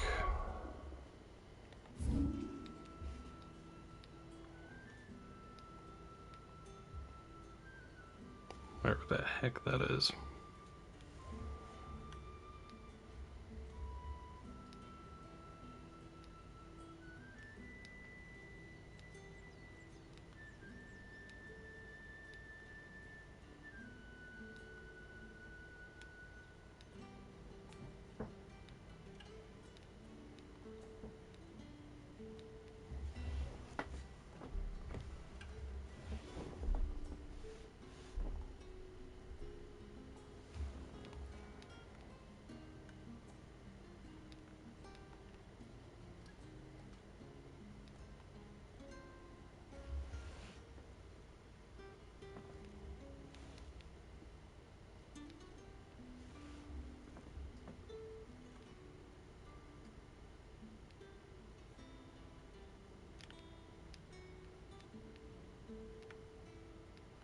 This looks like something that's...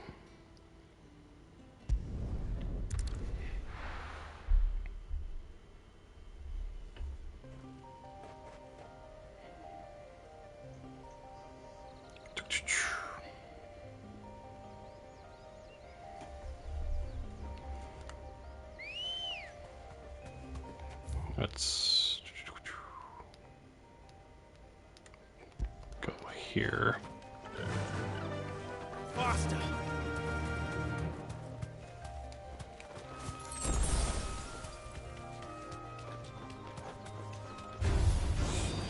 Bum bum ba bum ba da da da da da da da da. Ba bum ba da da da da da da da da. All right. Raptors. The Imperial Chase.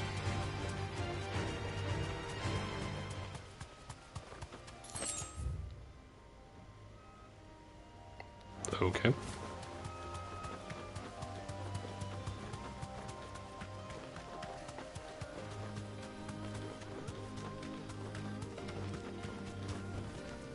Back to the stables, Carl.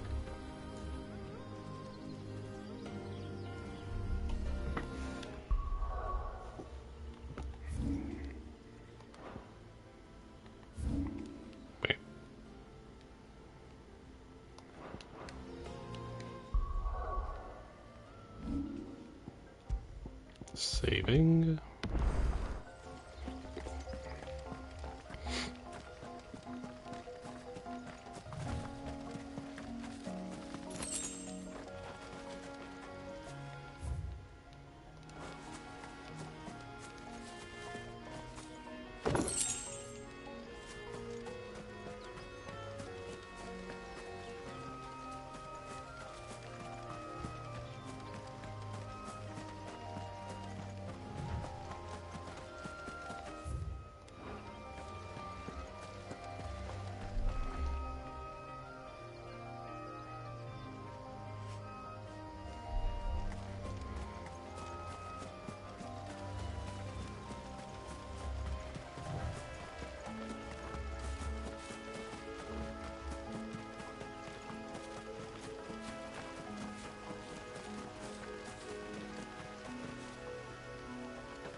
Alright,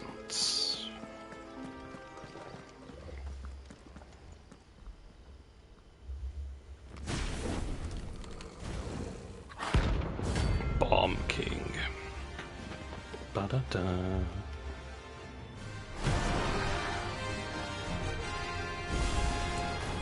what we have here. Greetings, Your Majesty.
But Well done, Tom.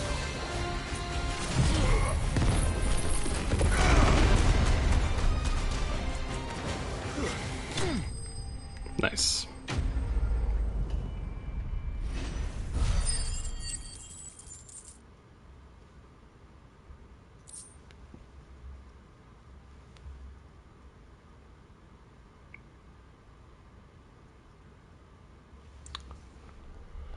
Sweet. Your reign is over. Now to collect the ash. This looks like the stuff. Let's see if there's any more.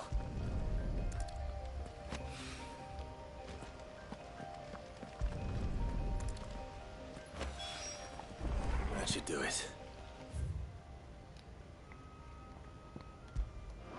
If the wine needs more than this, he can fetch it himself. Now let's go back, or not back, but let's go down here.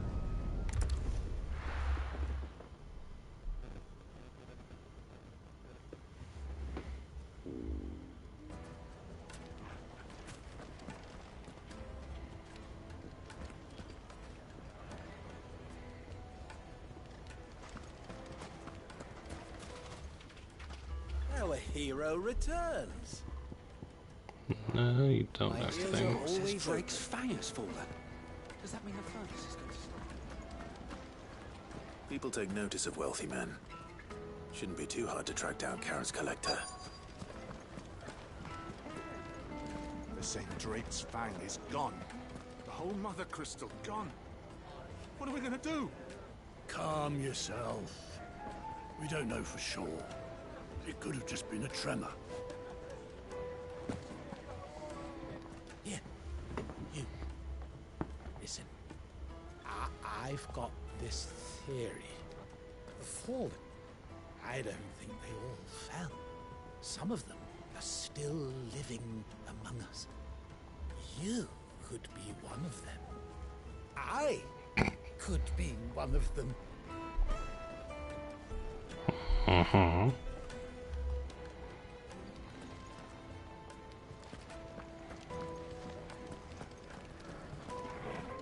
Back again, are you?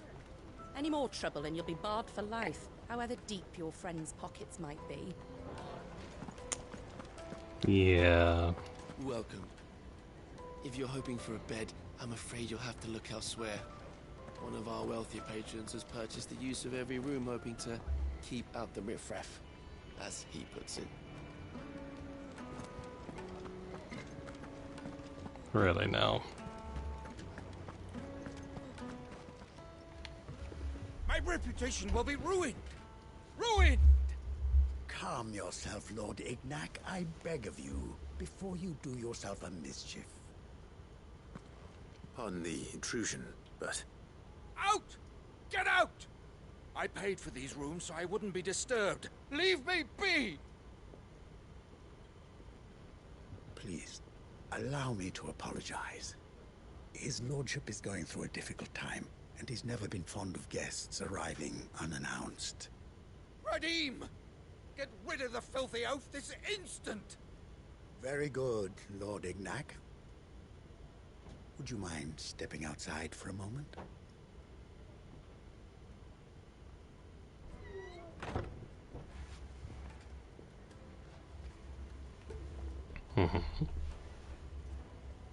I'm sorry if I've caused you any trouble. That? No, no, no. That's just how his lordship is. Though the morning's events have left him somewhat fractious. He has been dispossessed of his luggage, you see. The thieves also made away with a considerable amount of coin. Coin the innkeeper will soon be keen to collect. I don't suppose a certain blade was among the stolen items. A single-edged sword. It was purchased from a merchant friend of mine. Ah, you know Lady Karen. Yes, I'm afraid it was. Then I'll retrieve Lord Ignac's luggage. But I have one condition. You have but to state it. You are welcome to anything that is within my power to grant. I want an audience with Lord Ignac. A few minutes should be enough. Then I'll be on my way. A condition I would be a fool to refuse. Of course, you shall have your audience. I don't suppose you saw where the thieves went. I did not, no. Though some discreet inquiries made on his lordship's behalf mean that I know where you might find them. The bandit's bed. Every ill-gotten coin in Dalamal is said to pass through that disreputable corner of the Valcroy. And that's where I'm heading. I shall speak to Lord Ignac in your absence, and arrange for an audience upon your triumphant return. That will be very kind of you. Farewell, and best of luck.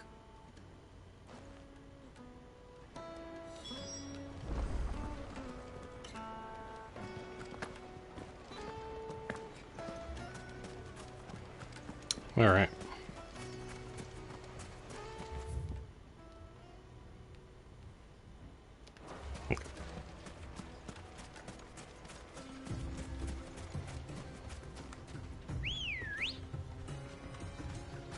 Come on. Run like the wind.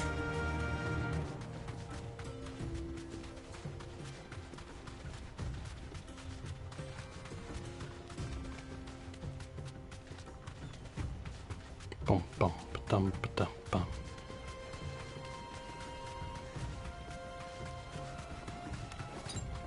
Let's roll ready.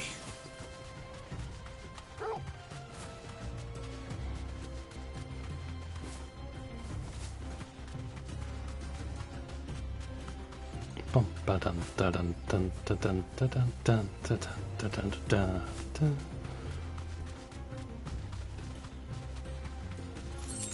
Nice.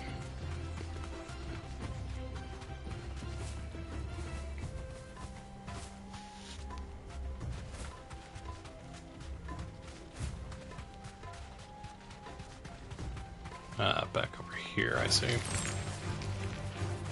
Dun, dun, dun, dun, dun, dun, dun, dun, dun, dun, dun.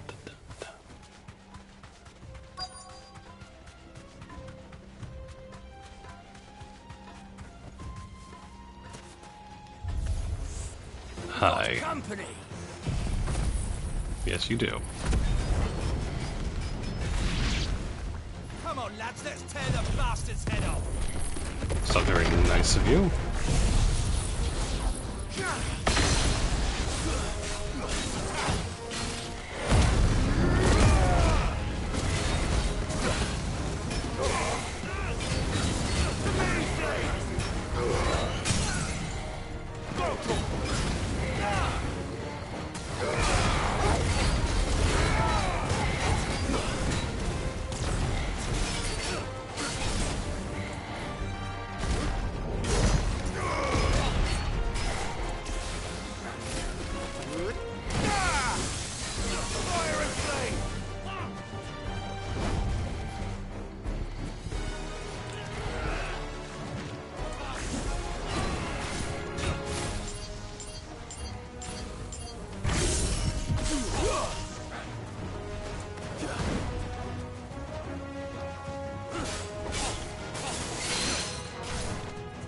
That was weird.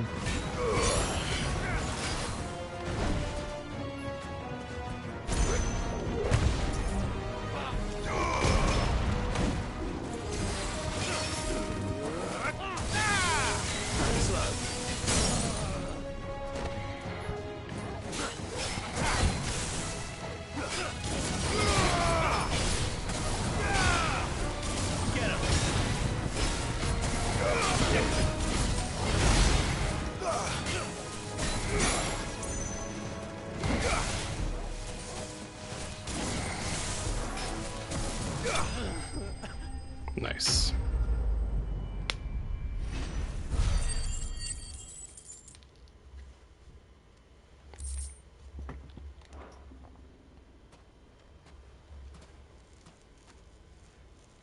This must be Ignac's luggage. Nothing seems to be damaged. All right. Let's get it back to Dalamel.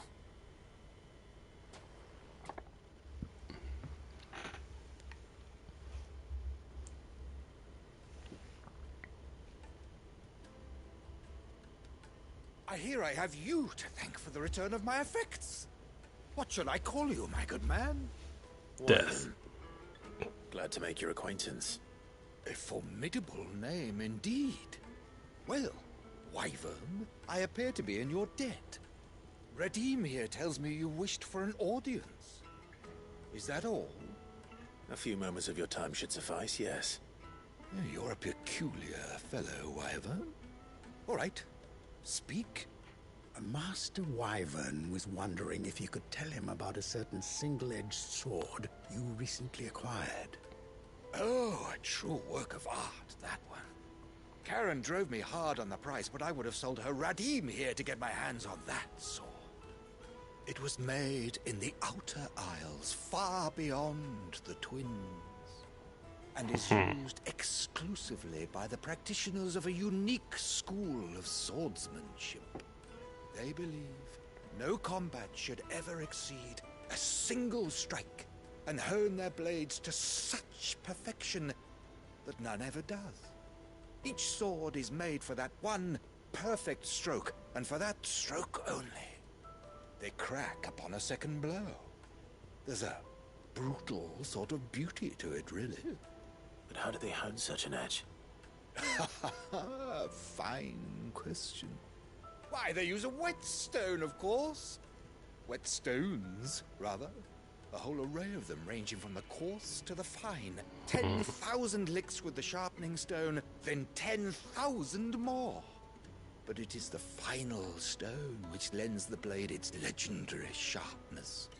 A mineral quite foreign to this great realm of ours. And that is the key. The secret ingredient. Wyvern, it occurs to me that my little lecture is hardly equal to services rendered. Take this, together with my regards. The very stone of which I spoke. Far rarer among collectors than even the blade itself. And a far more fitting payment. Thank you. Pardon the intrusion, my lordship. However, it is long past time we prepared ourselves to depart. So it is. I am locked in bitter competition with a rival collector of curiosities. I am one step ahead of the unscrupulous scoundrel, but he is hard at my heels. There are many other collectors out there. Too many to count, but only one do I consider my nemesis. Lord Byron Rosfield. And is a perennial thorn in my side. I can imagine. Farewell, Wyvern. May our paths cross again. Radim, we mustn't dawdle.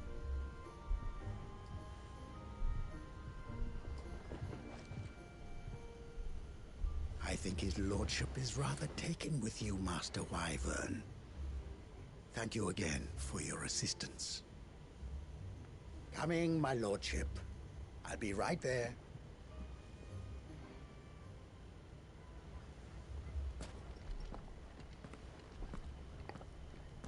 Trust Uncle Byron to find such an interesting rival. Now, let's see what Blackthorn makes of this whetstone, shall we? Alright. So now back to the hideaway.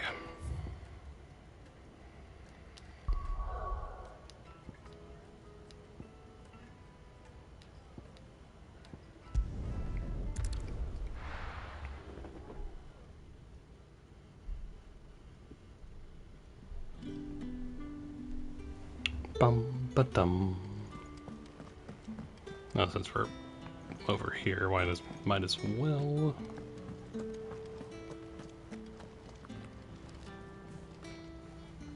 I noticed you and Torgal had gone off somewhere. Take him for a walk, did you? You could say that.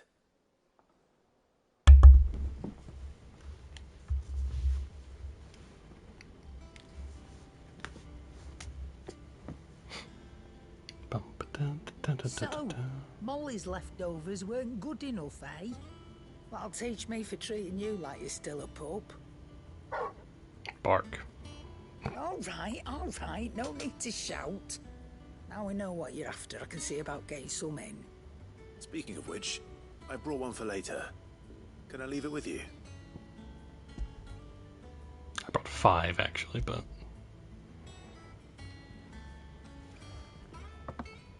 You can, aye. I'm nice like that. In return, you can thank Tomes for me. The bloody know-it-all. I was just on my way to see him.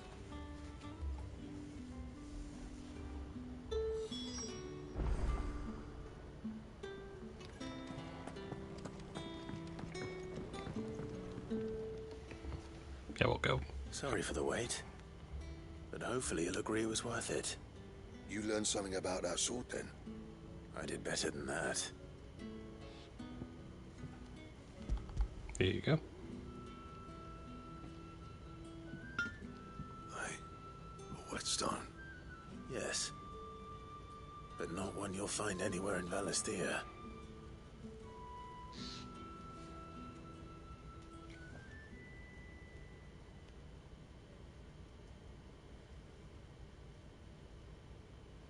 No wonder I couldn't get the same finish on the grinding wheel. One hit and all done, eh? Might not be so bad if all you ever fought were duels.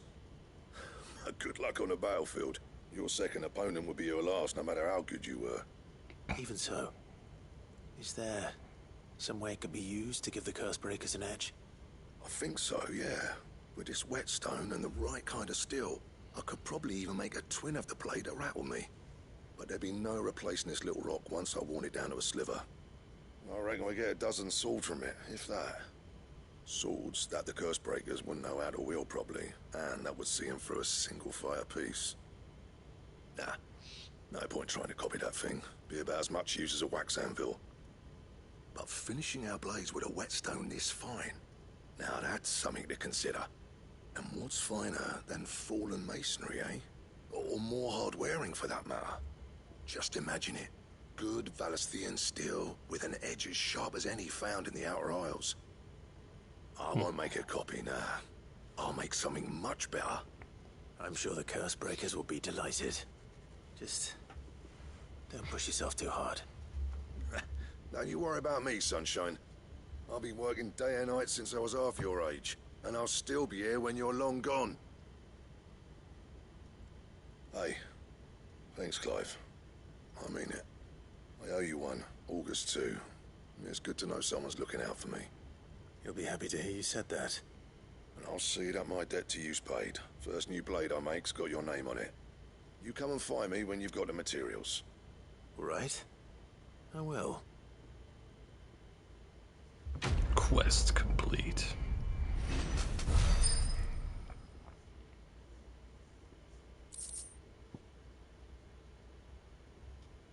Excalibur.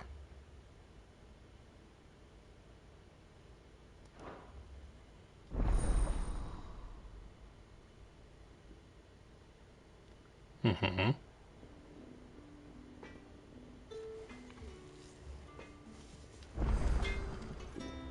What do you need? So, what'll it be? I can actually just make it.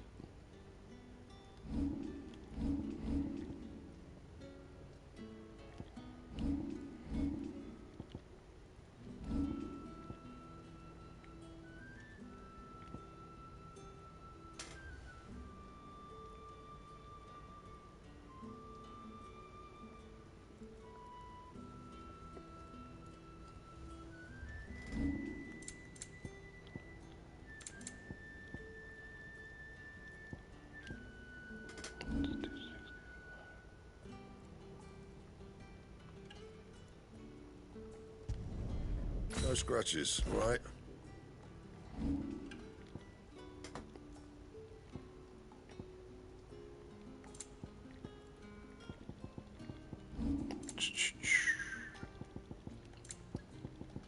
Anything else? Nice. Let's get these two, then I'll come back to heart. You know, lore man.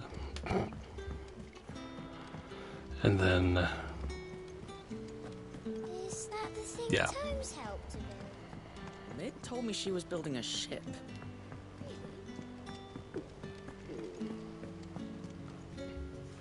Goat. Still alive, I see. So Lady Karen accepted the ruby. Ah, about that. I tried my best, but she was just too stubborn to take it.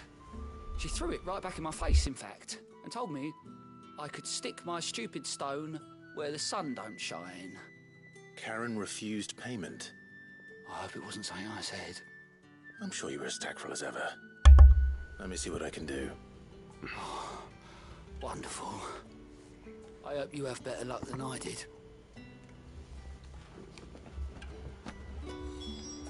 Cool. Let me go over here.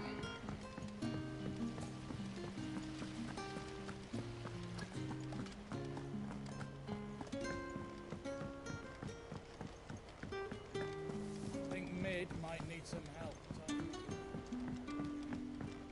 Bum ba dum. Bum ba dum. All right there, Sid? How's that hunt for the bomb ash going? It went well. I have it here.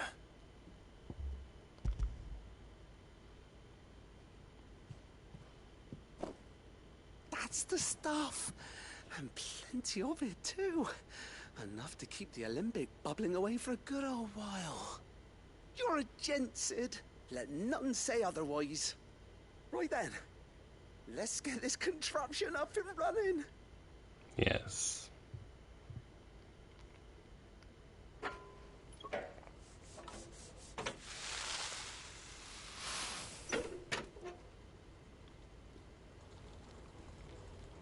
Sometime later.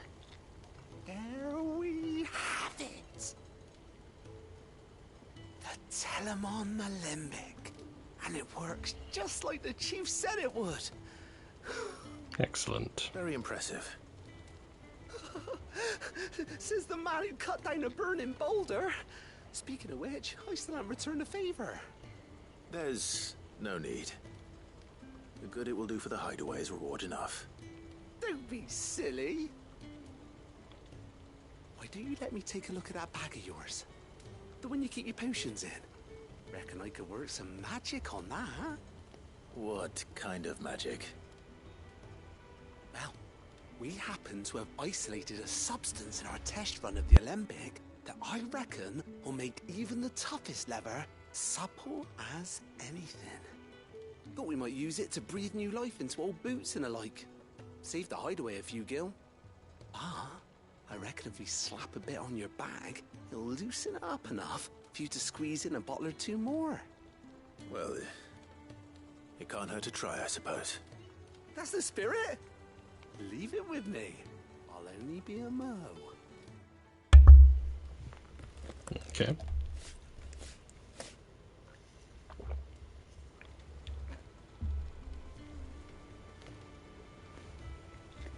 Well, what do you reckon? It certainly feels more flexible. Right? Told you. Thank you. I think. No. Thank you for supporting Mid and the rest of us in our endeavors. Without you, we'd never have been able to discover wonders like that stuff I rubbed on your bag. And I'm telling you, there's plenty more where that came from. Excellent.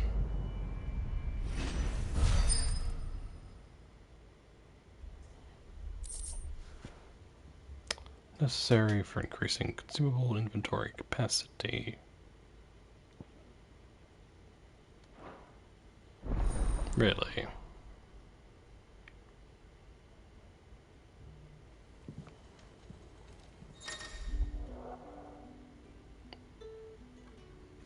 Okay, that's actually nice. That leather loosener was only the first of the discoveries the Alembics gonna help us make.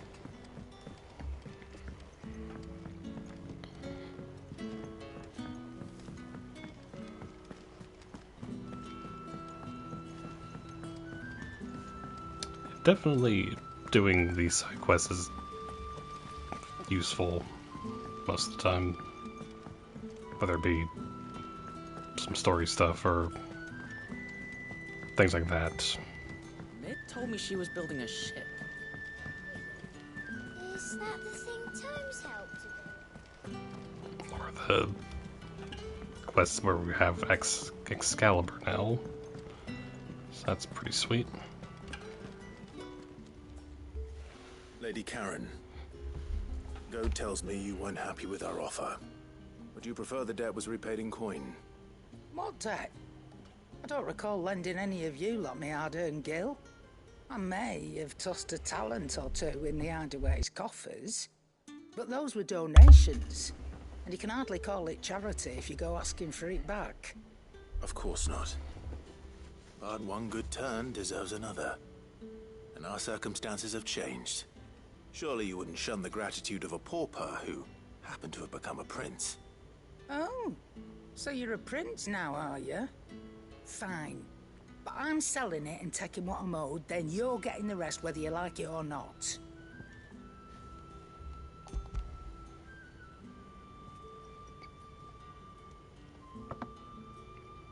Where'd you even get this? A decent trader might nab 1,000 talents for a star ruby. A canny one, meanwhile, might claim it were nicked from the belt of Sid the Outlaw himself and ask twice as much. Might be I already have a buyer in mind. Might be you even know her. A fine continental maid whose beauty's only eclipsed by a guile in commerce. You wouldn't mind, would you? Not at all. Just be sure to tell her that it's always a pleasure doing business.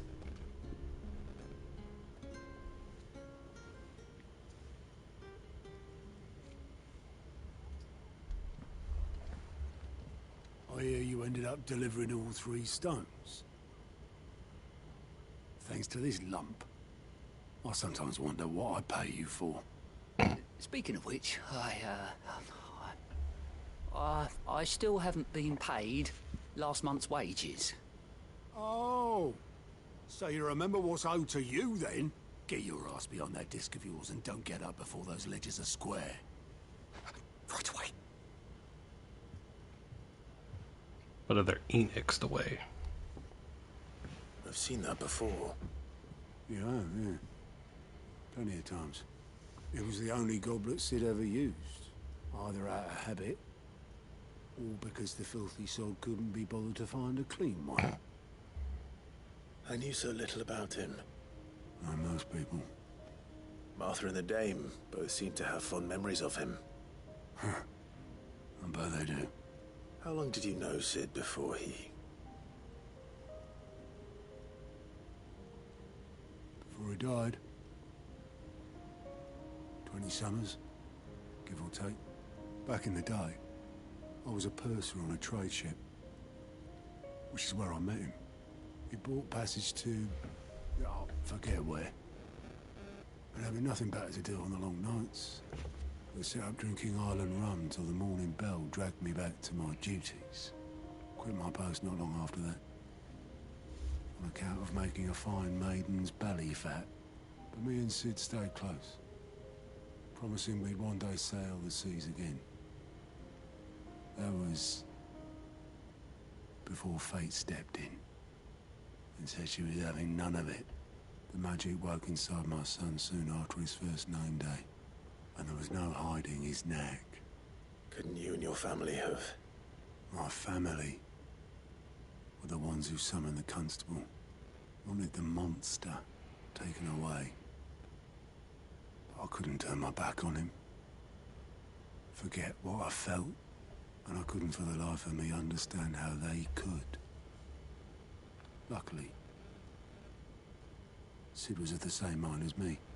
It was him who stood beside me when all I wanted was to tear the whole world down. Him who cried for me when I had no tears left of my own. Him who swore he'd do everything he could to stop it from happening again. And he was true to his word, too. Left the Royal Army once and for all. His ranks, his ribbons, gone. Just like that. Threw away everything he had. All to right a wrong that no one else had the courage to face. I knew then I'd follow that man to the ends of the earth.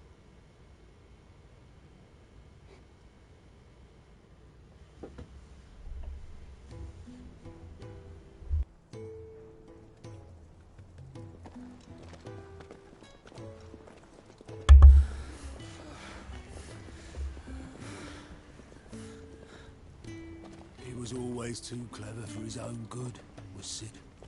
Saw the world for what it really was, while the rest of us were content to go along with the lie we were shown. And it can't have been easy, bearing that burden alone.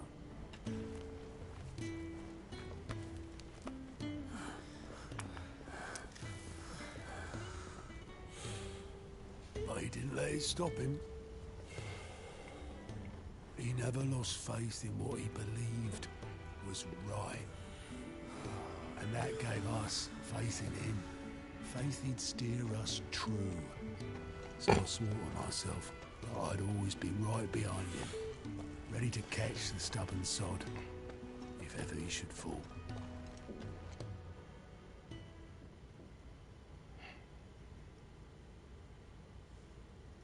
But I couldn't even do that.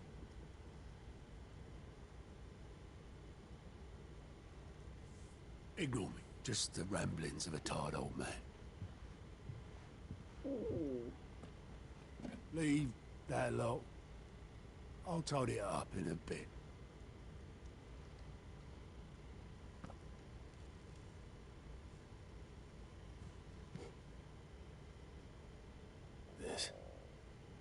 This is Sid's handwriting.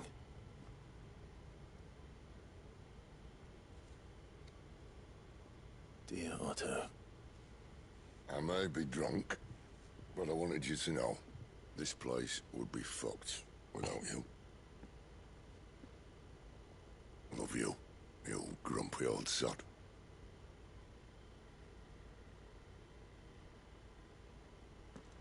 This note. Hmm? What about it? Sid was right. Without you, we'd all be lost.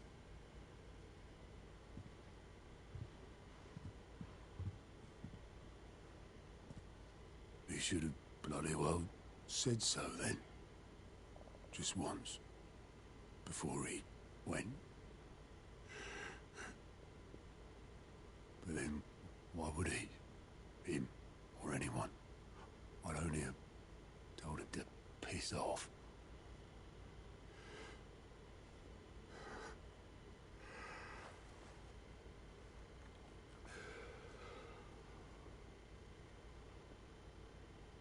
You're wrong, though. Both of you. It was never just me keeping the hideaway afloat. It was all of us. I just shoved people in the right direction. I barely seem to be able to do that anymore.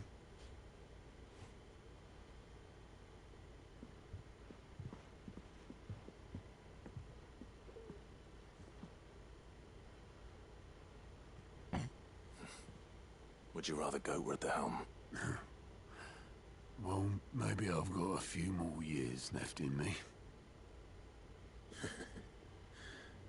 I'm going to hold you to that, Otto. Before you go,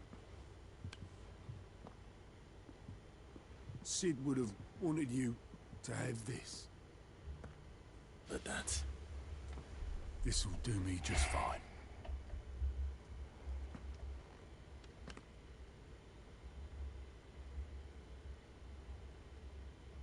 Thanks for the ray of sunshine.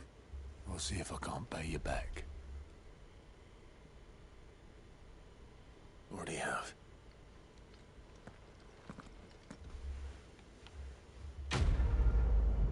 That was nice.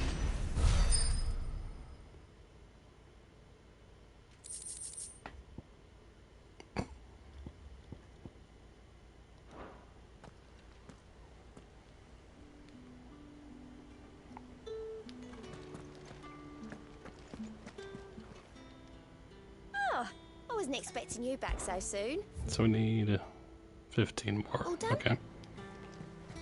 So might actually be able to get that with this next. It told me she was building a ship. Finishing this quest here.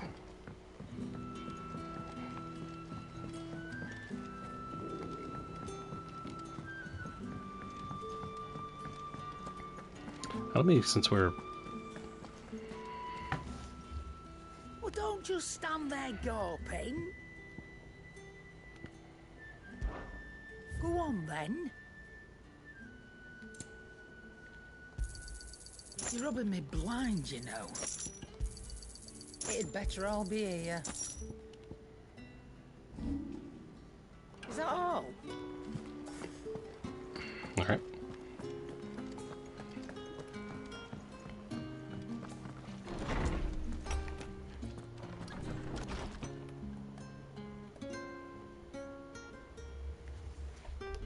All right. Ba-da-ba-dum. Bum. Ah, Clive. Were you able to locate your quarry? We were indeed, Lawsman. You pointed us in exactly the right direction. And Torgal's been a very happy hound ever since. Very good, very good. Lady Karen sends her thanks, by the way, for your part in solving the mystery. Ah. But that reminds me. After your last visit, I found myself pondering Torgal's talents. Do you recall our conversation concerning Lady Jill's role in Torgal's transformation? Yes. About how she somehow woke the power within him. Precisely that. A reasonable conclusion, I thought. But one which raised certain questions in my mind. You see, the Fenrir of legend served Shiva and Shiva alone. And while the powers attributed to him are certainly impressive, The records imply they are somewhat different in nature to those you described Torgal as having used. What are you suggesting? That Torgal may be the beneficiary of more than one Icon's power. Consider that in addition to Lady Jill, he has served as a loyal companion to you, your brother, and even the late Cid. In short, the Icons hitherto near at hand, or should I say at paw, have been diverse and plenty, and that number has only grown as the realm's dominance have fallen to your sword. One can but speculate as to how all of this has affected Torgal. He has seemed more fierce of late. And if I am not mistaken, he will grow fiercer still. We are fortunate indeed to be able to count him amongst our allies and not our adversaries. Oh, he's more than an ally. He's a friend.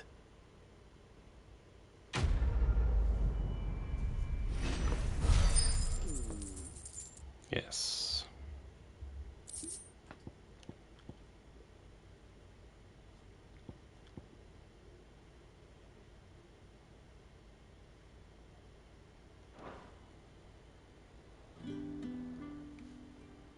How good it is to see you, Clive.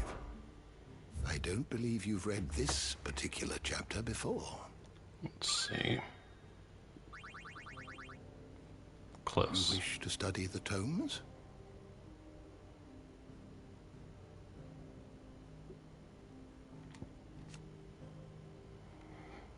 Slightly smaller than her sister to the west, the eastern continent of Valisthea is markedly more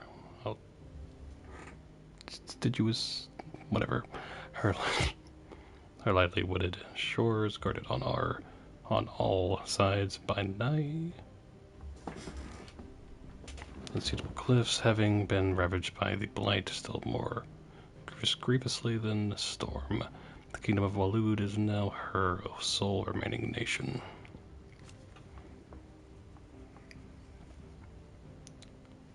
Yes. Cid is awesome. Born of Thunder. Denounced as an outlaw, he was during the mission to fell Drake's head in 873 that Cid lost his life to a beast from the beyond, passing the title Cid the Outlaw onto his protege, Clive.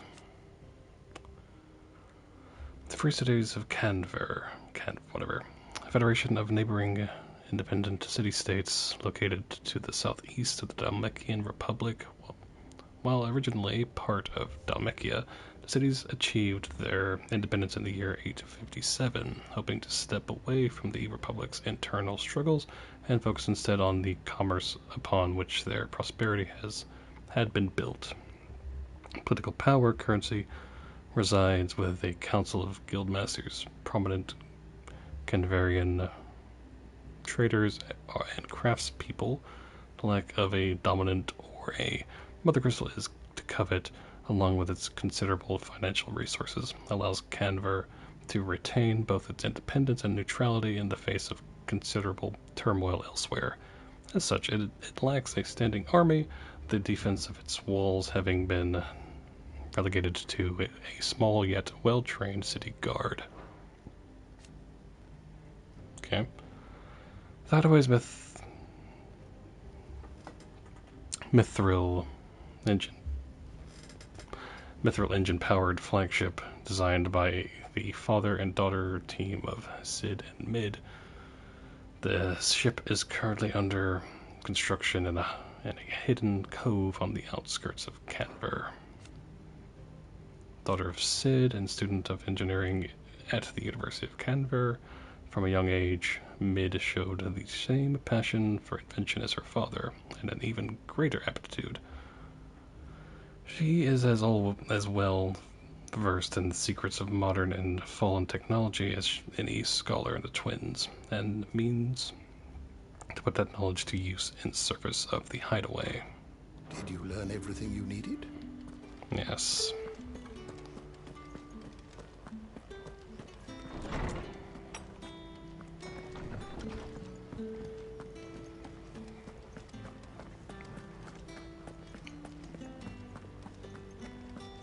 the crystal too? Alright.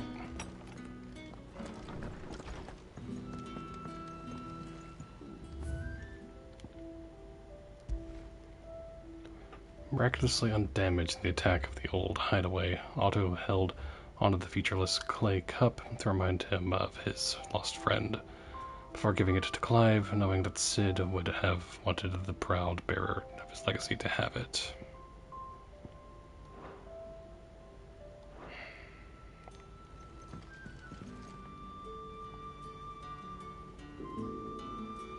I'm just gonna say, so his bed is right here, right? What if he were to, like, fall, like, turn over this way and just... Anyway. Nothing new here. All that's done. Alright.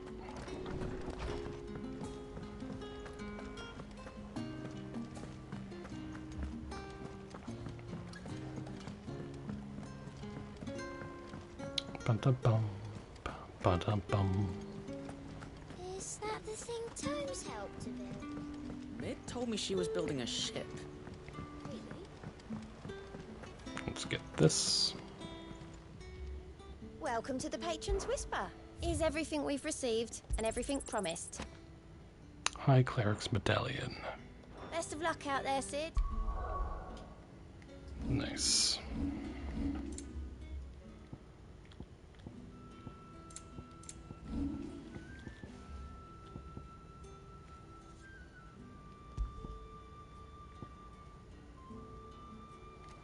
Potency.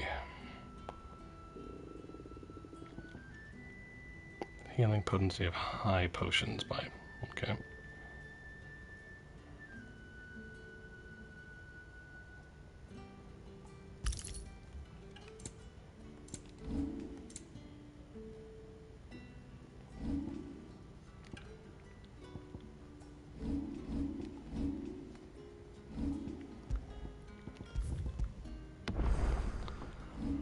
Okay, so we got abilities here.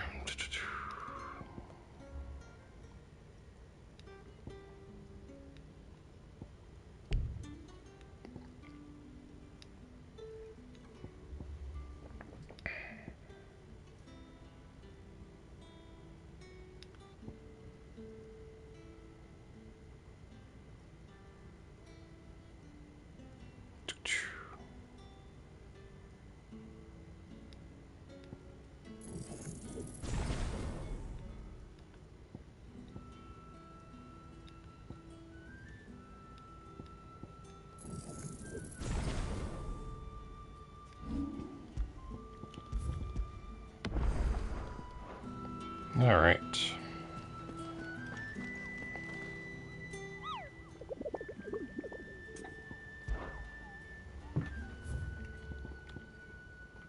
Yeah, we'll get to that eventually.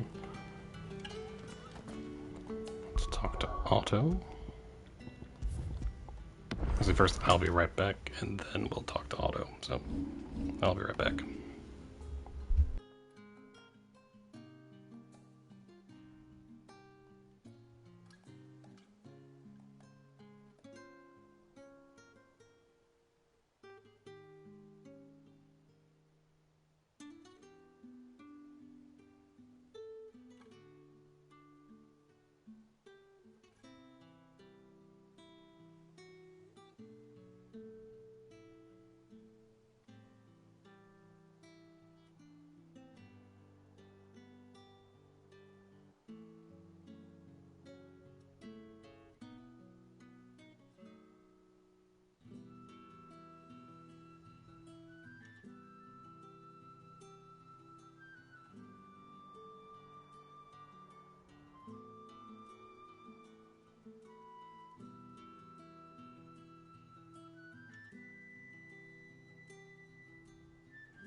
And back.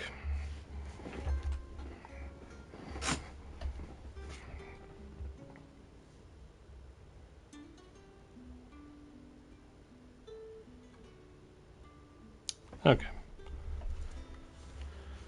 So let's... I want to check actually what that...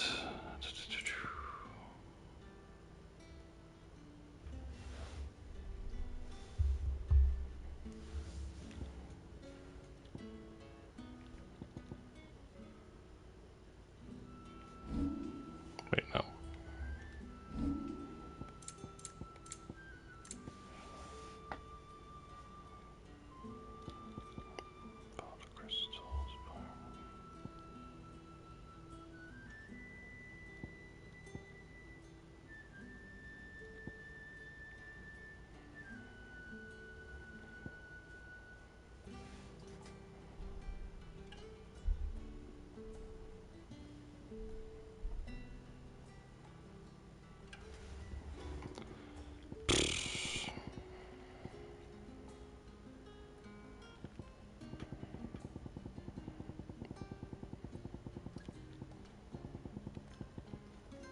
Not that one.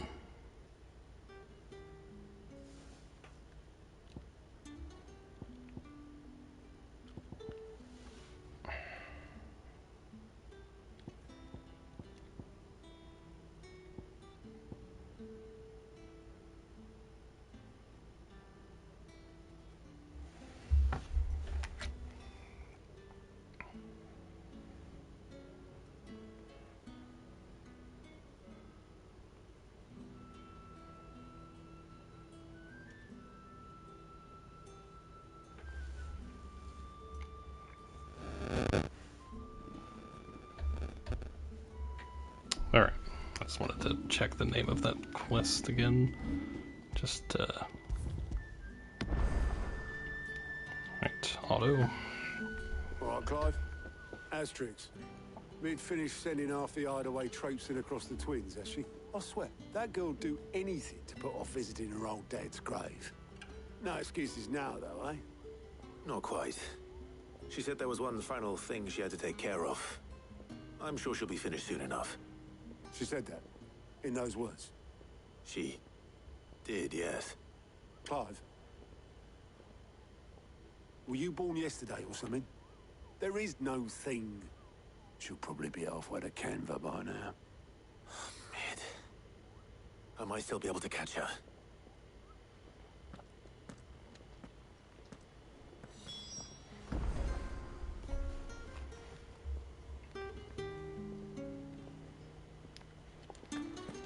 Alright.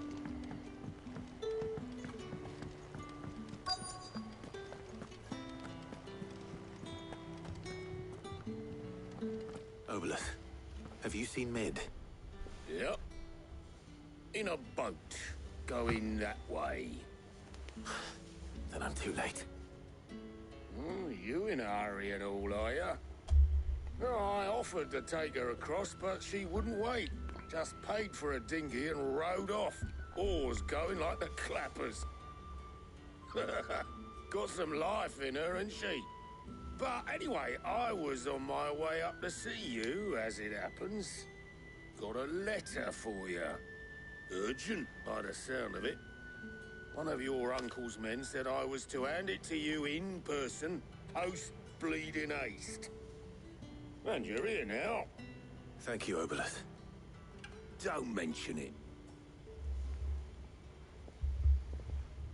What tidings, Uncle? My dear boy, my journey to Canver has been a resounding success.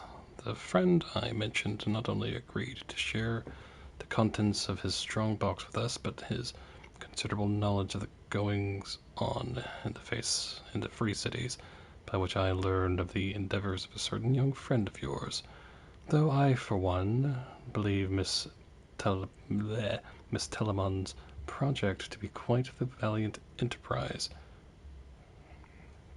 I doubt the Canvarian authorities will take kindly to the unauthorized use of their dockyards, no matter how deserted, and if rumor has always has already reached my friend, it may not be long before the guildmasters are rapping at our door. Which is why I pin you this note.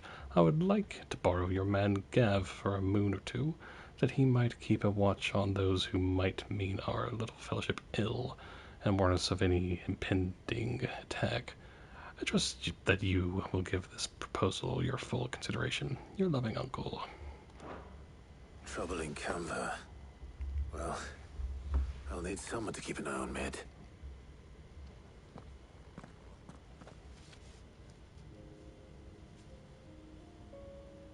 So what? Mid got us to do all the dirty work and then just sailed off into the sunset? It, seems that way. Well, nothing we can do about it now. But next time you plan on visiting Sid, you might want to tie her to something before you suggest it. Ah, don't be so hard on her. Gotta admit, the dirty work was kind of fun. Everyone pitching in and all that bollocks. Just like when we built this place. You're right. Anyway, we all set to head to the old hideaway. I could do with getting to Canva pretty sharpish. Wouldn't do to keep Lord Rosfield of the Seven High Houses waiting now, would it? Not after he asked for me personally. Gav will be leaving with me. Will you mind the place while we're gone? You can count on me. Of course. Just be sure to give Sid and the others my regards. All right. Oh, by the way, Jill will be joining us too. She's got some things to take care of, but she'll meet us there. I hope she's telling the truth at least.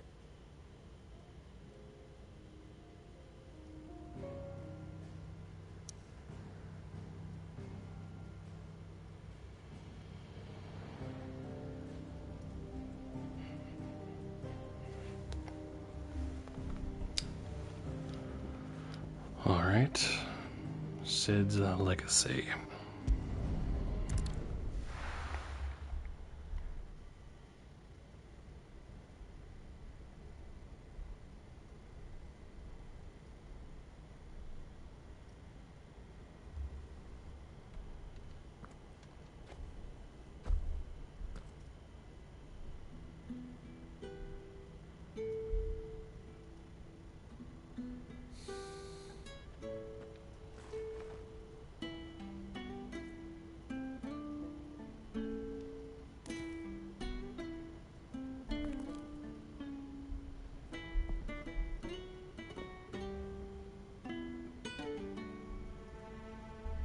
Well, Sid,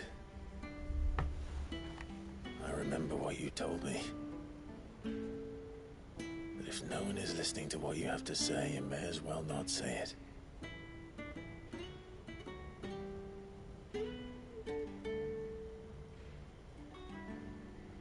But I will say this, old friend. Hugo Cooker is gone. His shadow looms over us no longer. It's a pity the Phoenix can't be in two places at once. If he'd have been with us, maybe he could have done something for the lost. Not even the Phoenix can bring people back from the dead. Life has a beginning and an end. So we must live while we have the chance. And not as slaves to the crystals, but as free men. May we join you?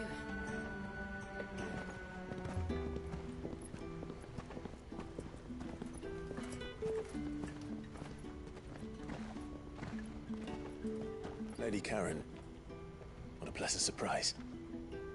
I thought I'd drop by and see how you were all doing before heading off to restock my supplies.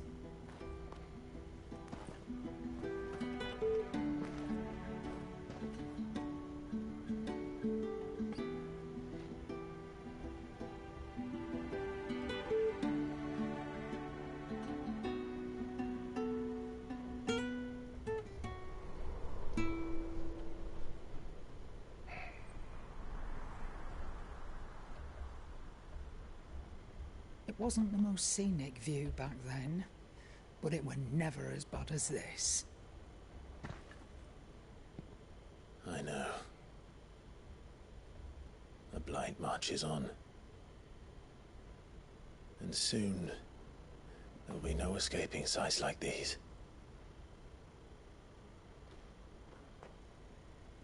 So our mission remains unchanged. We cannot stop until every Mother Crystal is gone, and their thirst for ether with them. The only one that remains in Storm is Drake's tail in the Crystalline Dominion. Our next target. We're going to Twinside. It's the capital of the Empire these days. I wouldn't like to think how tightly guarded they've got the place. Not that that'll stop you, but we do well to scout it out before you go charging in. We would indeed. If you're off to the Dominion, you can take this great lump with you. Goods. Oh, I am sorry. Have you forgotten you're the most wanted man in the Twins? I thought you might like to disguise yourselves as the attendants of a travelling trader, assuming you've no better ideas. You wanted to buy yourself some tools, didn't you? Well, now's your chance. You're letting me go with them? Oh, thanks, Nan.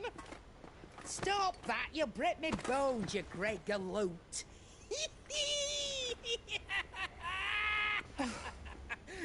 There's a caravan that runs back and forth between the Dominion and the Bocklad markets. It's managed by the Merchants Guild. Just show them Goots' traders pass and you'll be on your way.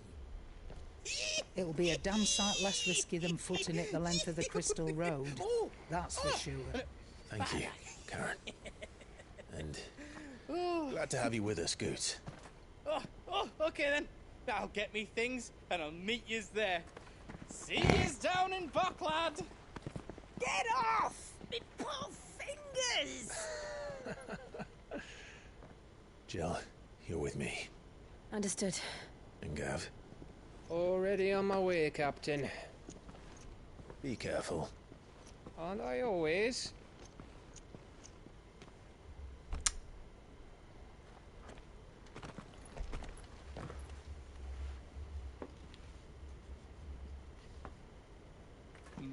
Do you see that, Sid? Your protege's making a proper little outlaw of himself.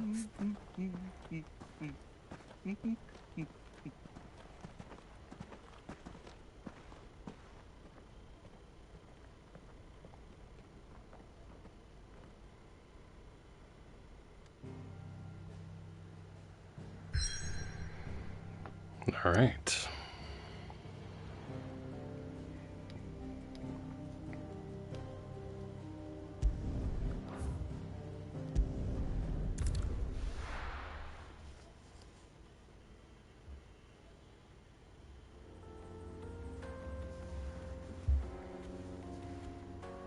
Eastern Dalmekia.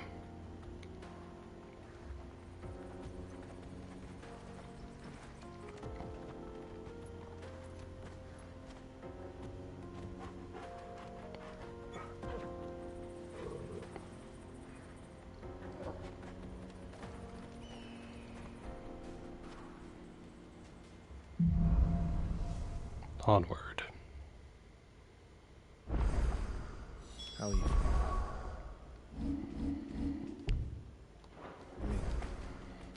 Better. Thanks to Taya. I'm glad to hear it. And Torgal helped too. Didn't you, boy? Bark.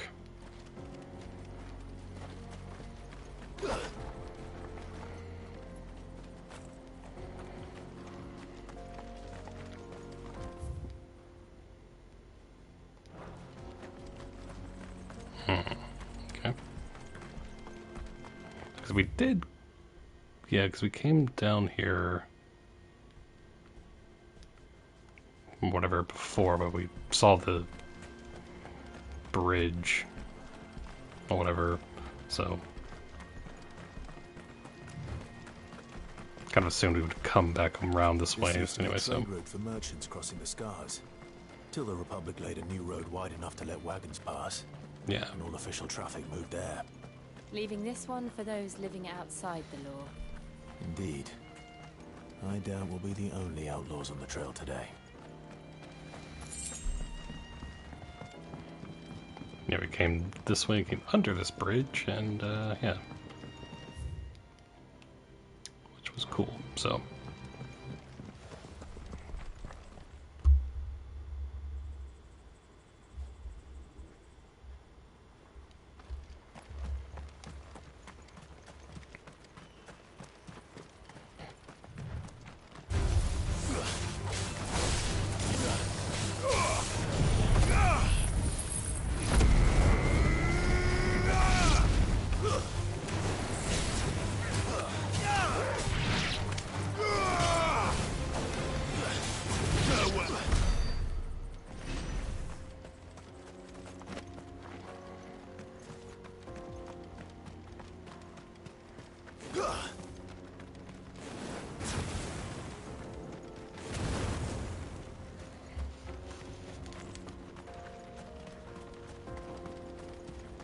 So what do you think?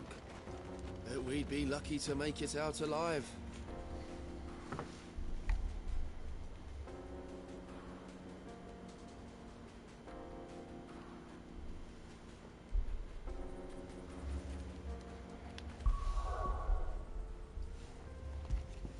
Okay, saving. Really? It's as bad as that? Oh, aye. There's trouble up ahead. And too much of it for us to handle. I take it there's danger on the road. What about this fearsome-looking fellow? You think he'd be equal to the task? Oh, no doubt. Assuming he's willing to hear us out. Well met, friend. My brother and I have been tasked with finding a merchant's missing cart. You seen it by any chance? How does a merchant misplace his cart? Oh, the man's a coward. When he thought goblins might come a-snarling, he ran, leaving his livelihood abandoned in the pass. He sent the two of us to fetch it, but it's gone. Now, I'm not much of a thinker, but I know the work of thieves when I see it. My brother's right on all accounts. And by my estimation, the bastards are lying in wait just down the road. We may have seen our share of action, true, but we've not got the skill in arms to boldly brave an ambush. You, however, have the look of a man who needn't fear a band of backwater ruffians. What do you say? Will you help us out? Chances are they'll come for you either way. But if you promise to lend us a hand, at least you'll pocket a reward for your troubles. Okay. Well, if I'm going to have to deal with them anyway. You've clearly got a fine head on those broad shoulders. We're lucky you came along. Now, hoping to make a heavy purse in Boklad, our merchant friend loaded his cart with as much as it would carry. Reckon he won't be forking over the rest of our fee if we don't find those goods. So, while you're seeing to those bandits, you keep your eyes open. All right. Just don't expect me to drag the cart out of there myself. No. You can leave the cart to us. You just put an end to those bandits and point us in the right direction.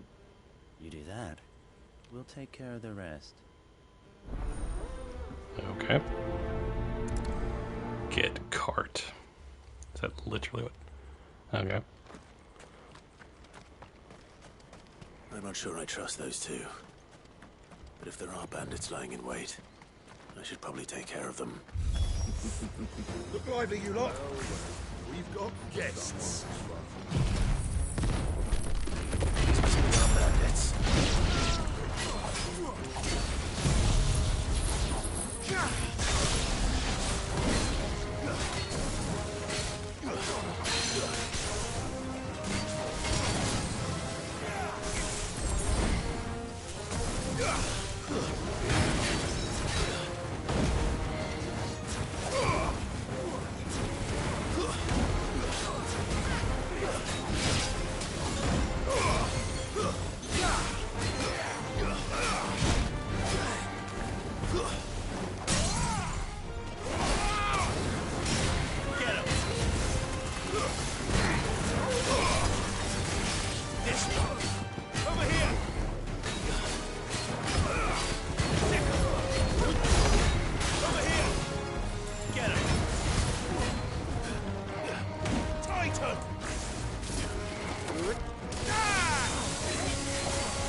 That's them dealt with. Bonk.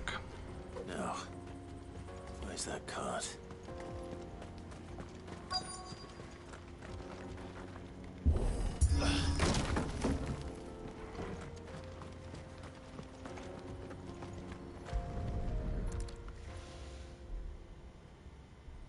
Getting all of this out of here will be a nightmare. Seems we found ourselves the right man for the job, wouldn't you say? Found the cart and didn't leave a single bastard breathing. Our merchant friend will be delighted. And how exactly will he be getting his goods out of here? You leave that to us. After all, it'd be wrong to make such a fine warrior haul cabbages to market. You've done your part. And that's all you need to worry about. Here.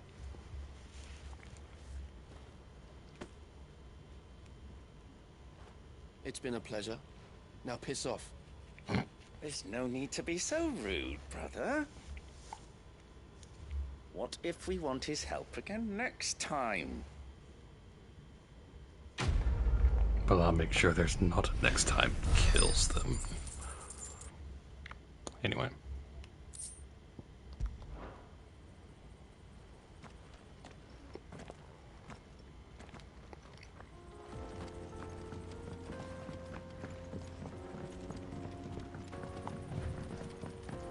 I see the Dalmex lag behind Rosaria when it comes to bridge building. The fallen ruin should hold, at least. Should. Not that it will. The path continues on the other side.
Fun.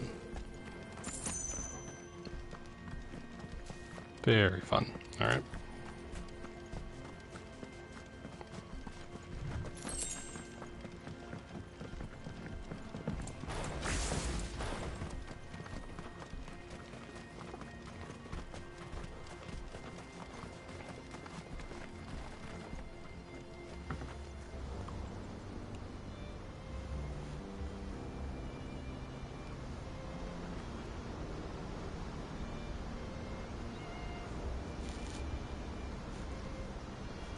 Final sin. So this is Zemeckis. The land of the gods.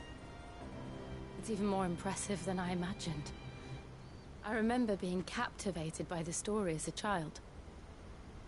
Long, long ago, man was overcome by avarice and challenged the gods in a bid to win their power. The final battle took place here, at these falls.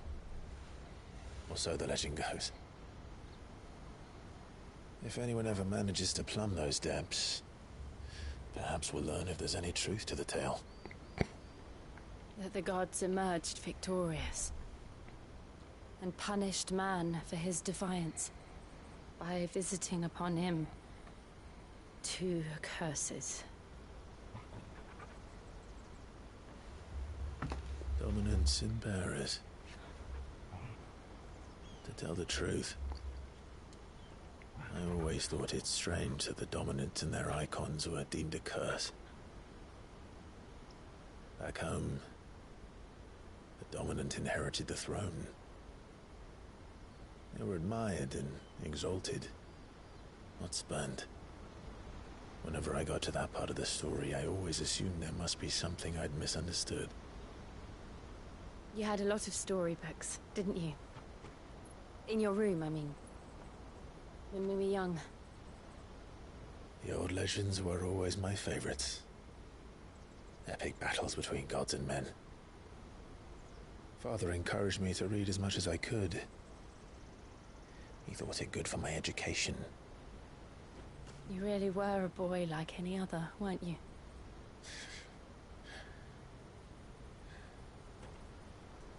Just look at this place. It's enough to make you believe the legends are true. I know.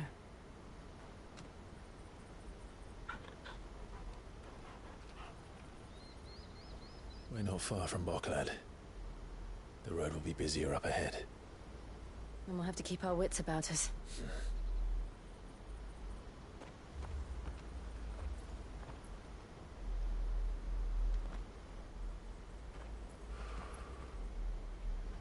Clive? Something wrong? Nothing. It's nothing.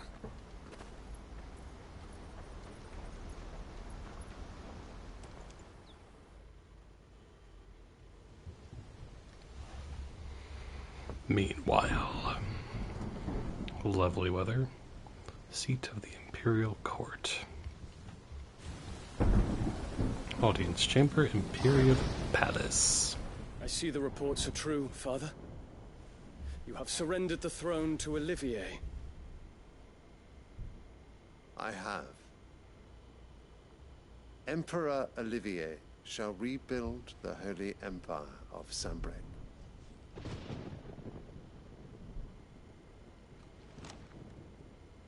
How is he to rule an empire? He is but a boy. I shall advise him until he comes of age. Father, please. Or for as long as I am able. The empire we seek to build needs young blood to rule it, and I can think of none better suited to the task.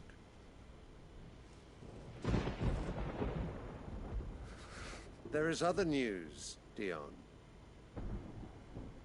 Hugo Kupka is dead, and Drake's Fang destroyed. The pillars of the Republic have fallen. Ere long, the Imperial banner shall fly over every city in Storm. And then, Valisthea. All shall bow before their Emperor. Father, these are the words of a tyrant. They are the words of a god. The Emperor whom I gladly serve. Great Greeker, made flesh.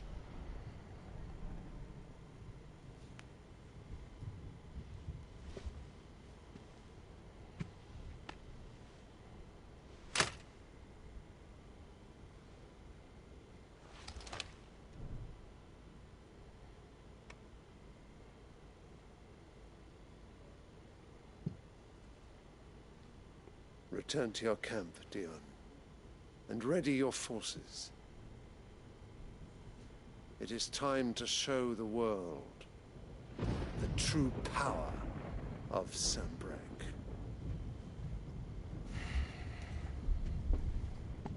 Father. I find you much changed. Is this truly the path you wish to tread? Or are these the ambitions of another? Of Ultima, perhaps? What nonsense is this? I speak my mind, and my mind only. Sure you do. Though I do owe Annabella thanks for reminding me of certain truths regarding the nature of nations, of rulers, and of the divine. You would trust the words of this traitress? She betrayed her country. She slew her husband. You have ever been an invaluable servant to Sambrek, Prince Dion. I trust you will continue to serve your Emperor in the wars to come. The canker! Silence! Insolent wretch! You will bend the knee. All else is heresy. Sire, forgive me. This audience is over. Come, your Radiance. The Rowena Syndicate awaits your pleasure. Oh, not another meeting with silly old men. They're so boring. You boring. I'm hungry, Father. Can't we have luncheon instead?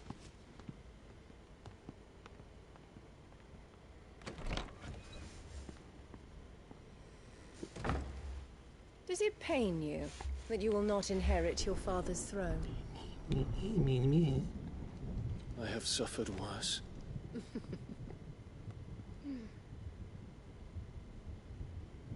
Count your blessings, Dion. For a base-born child to be chosen by Bahamut is miracle enough. You have risen high on his wings, but you shall rise no higher, lest your impure blood stain the throne. What do you know of my blood?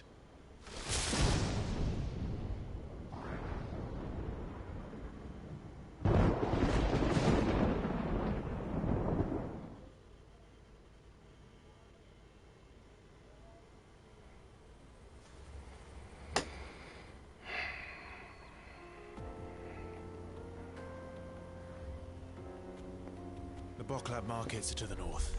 We just need to hug the coast.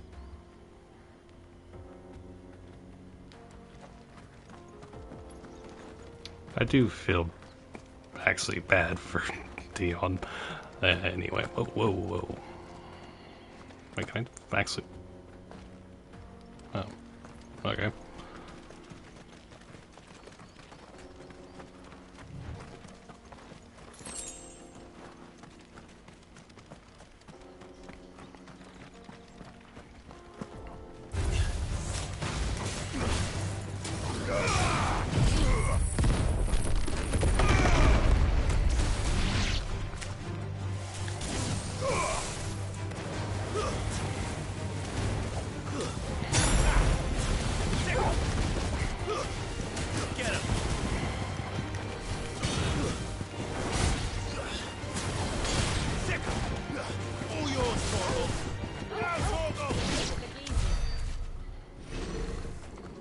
Nice. Infiltrating the Dominion won't be easy with the Imperials on high alert. No. His Radiance has lost one capital already. We can be sure Sylvester will do everything in his power to hold on to Twinside. His troops are well-trained and increasingly battle-hardened. But it's not as if we can wait for the siege to end.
Nice.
They've closed the road to Randalar.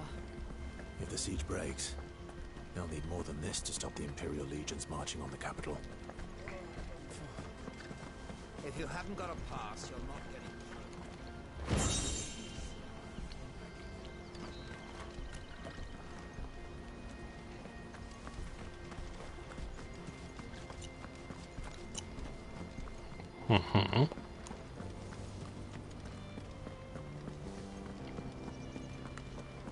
No use calling Ambrosia now.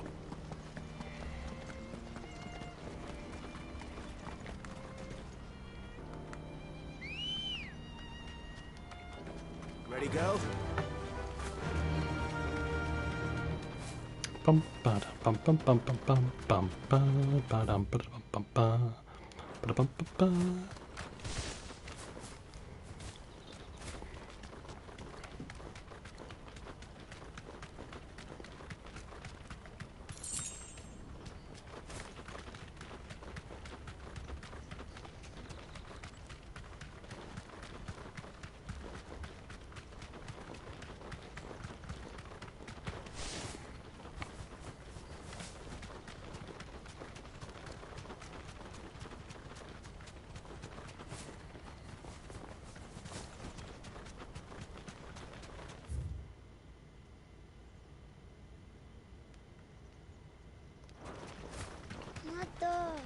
More refugees.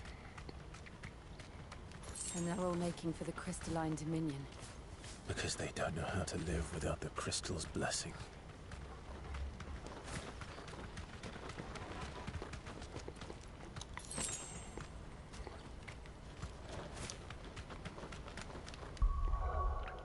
What is our...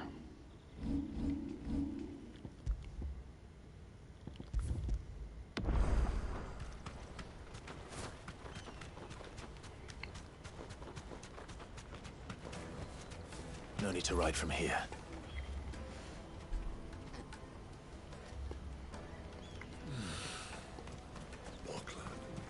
There are no crystals here.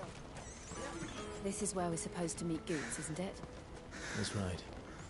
He said he'd wait for us here after replenishing his supplies. I dare say he'll have finished by now.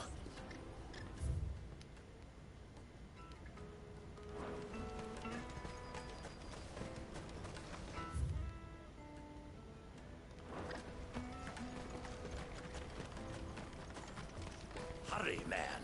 I must leave for the Dominion post-haste. Bloody crimson caravans.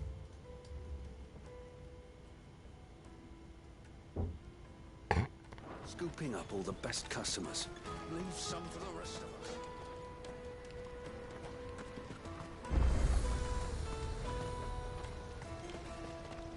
What are you looking for? Well, let's see what you have.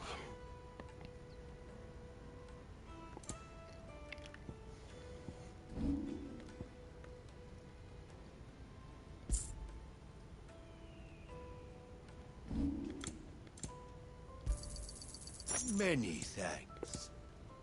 You're welcome anytime.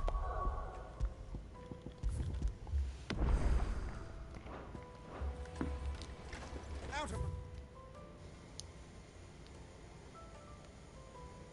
of sight, wretch. I know you for a brand. Peaches and pears.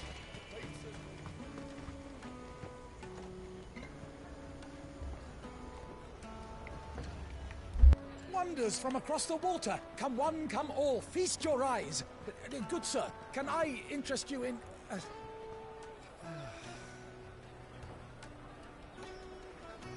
How much?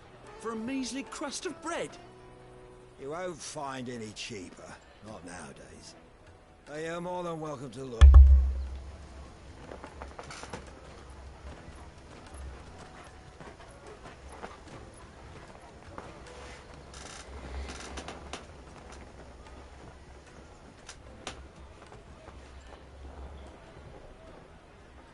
The Empire's unlawful and illegitimate occupation of the Crystalline Dominion is still in effect.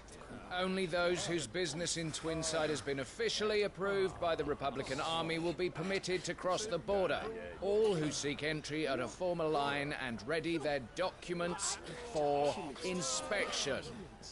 Looks like we aren't the only ones who are eager to leave. And they're checking everyone. Can't you make an exception for the likes of you? We won't get through without that pass. Let's go and find Good, shall we?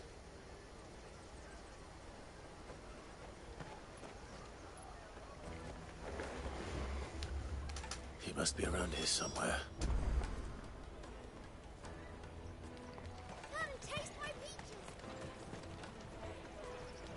You won't find anything of this quality in Twinside.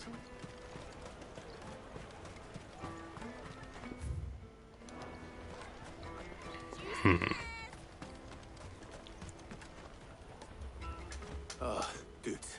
There you are. Clive, I'm so sorry. Don't tell Nan, will you? Slow down, Goods. Just tell us what happened. It's me trader's pass. It's gone. We cannot ride the caravan without it. We won't even be able to get through the flipping checkpoint. Do you remember when you last saw it? It was in my pocket a minute ago. Then a bairn bumped into me and... You don't think that they might have nicked it, do you? It wouldn't surprise me. A busy market like this is prime territory for pickpockets. So, to get the pass back, we need to find this child. Where would we even start? I know where! I've got a pal in Bock lad who might be able to help us. No one knows more about what goes on round here than she does. Where do we find her? She's the owner of the Crimson Caravans, up that way. Sign's got a red chocobo on it. No time like the present. You two go on ahead. I'm gonna check the rest of my stuff, make sure nothing else is missing. All right. We'll meet you there.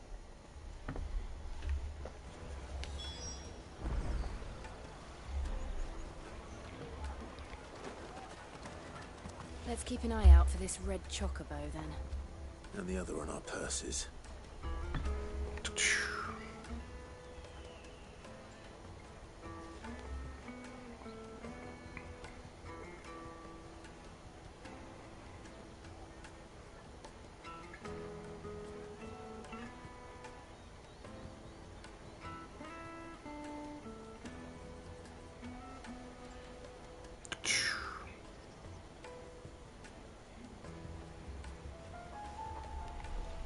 Juicy pears! Slate Caravan stops next to the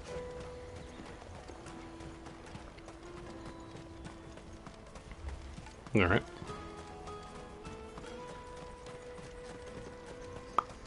Bum, bum, dum, dum, bum, bum, bum, bum.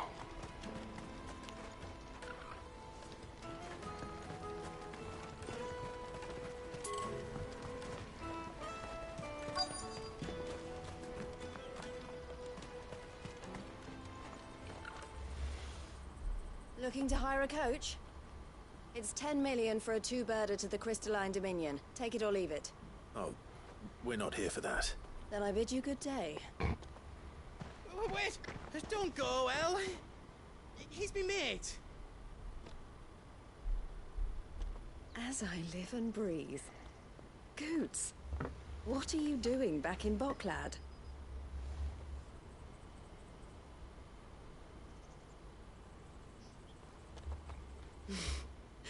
I gather Lady Karen didn't send you.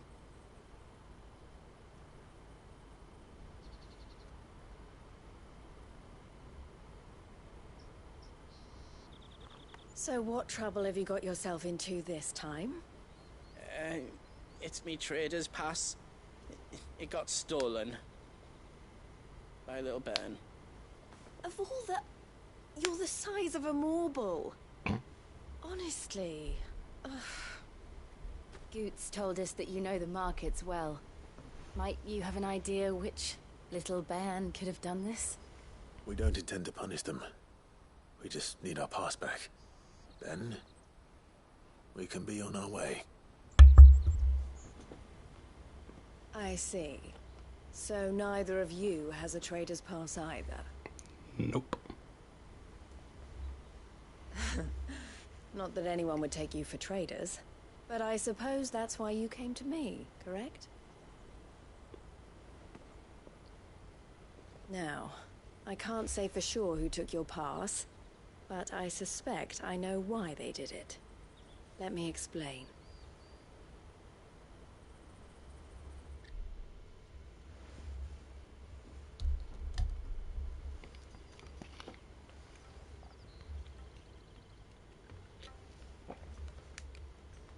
Ever since the Fist marched on the Dominion, the Republic has been clamping down on any commerce that might aid the Empire more than it does us. Which means traders' passes have gone from being merely a way of easing one's progress to being essential if one wishes to cross the border at all. And with demand outstripping supply, they've become a precious commodity, leading some to seek to acquire them by less than legitimate means. So the children are stealing passes to sell on the black market? Yes and no. Passes are inscribed with the names of their owners, and yet none of the victims' names have appeared on the register of those passing through the checkpoint. Which means? That someone is doctoring the stolen passes. Hmm. The same someone who is encouraging the children to steal them. And the same someone who has Goots' pass, no doubt. Whoever they are, they're ruining the livelihoods of honest merchants, which is why we've decided to take a stand. Will you stand with us? You want to get your pass back, and we want to ensure that no more are stolen. Catch whoever's behind it all, and two birds shall be slain with a single stone. Is there any other way of getting to the Crystalline Dominion Goots? They won't let you in if you're not with the caravan. It's that, I don't know, try swimming across the strait. But the guards will definitely spot you if you try and do that. Like, we don't want to get spotted, right? So either we find the people who took the pass, or give up all hope of entering the Dominion. All right. We'll help. Thank you kindly. But I don't know your name. Eloise at your service. Clive. A pleasure doing business with you, Clive.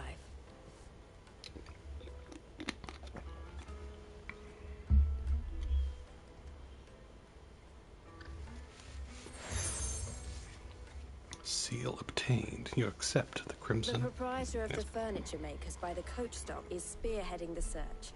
Wear that, and he will know you for a friend. I suggest that you speak with him first. The furniture makers. Understood.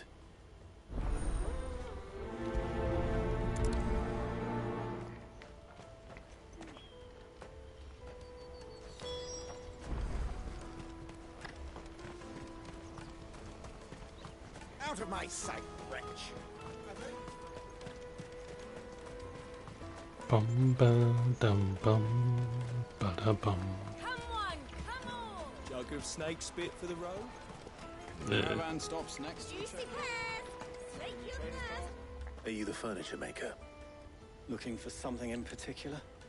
Ah, Eloise collared you too, eh? Then I expect you want to know more. She told me you were leading the hunt for the pickpockets. What have you learned?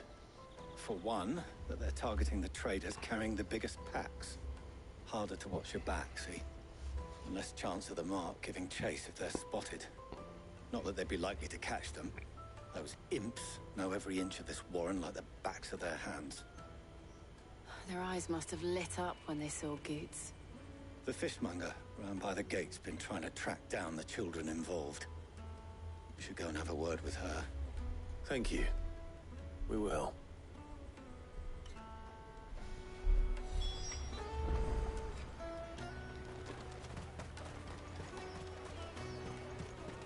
You won't find anything of this quality in Twinside. You should come with me to the Dominion. Okay. Fish for sale! Fresh sorted and smoked! Can I interest you? Ah, sorry. Message from Eloise, is it? She's asked me to help her.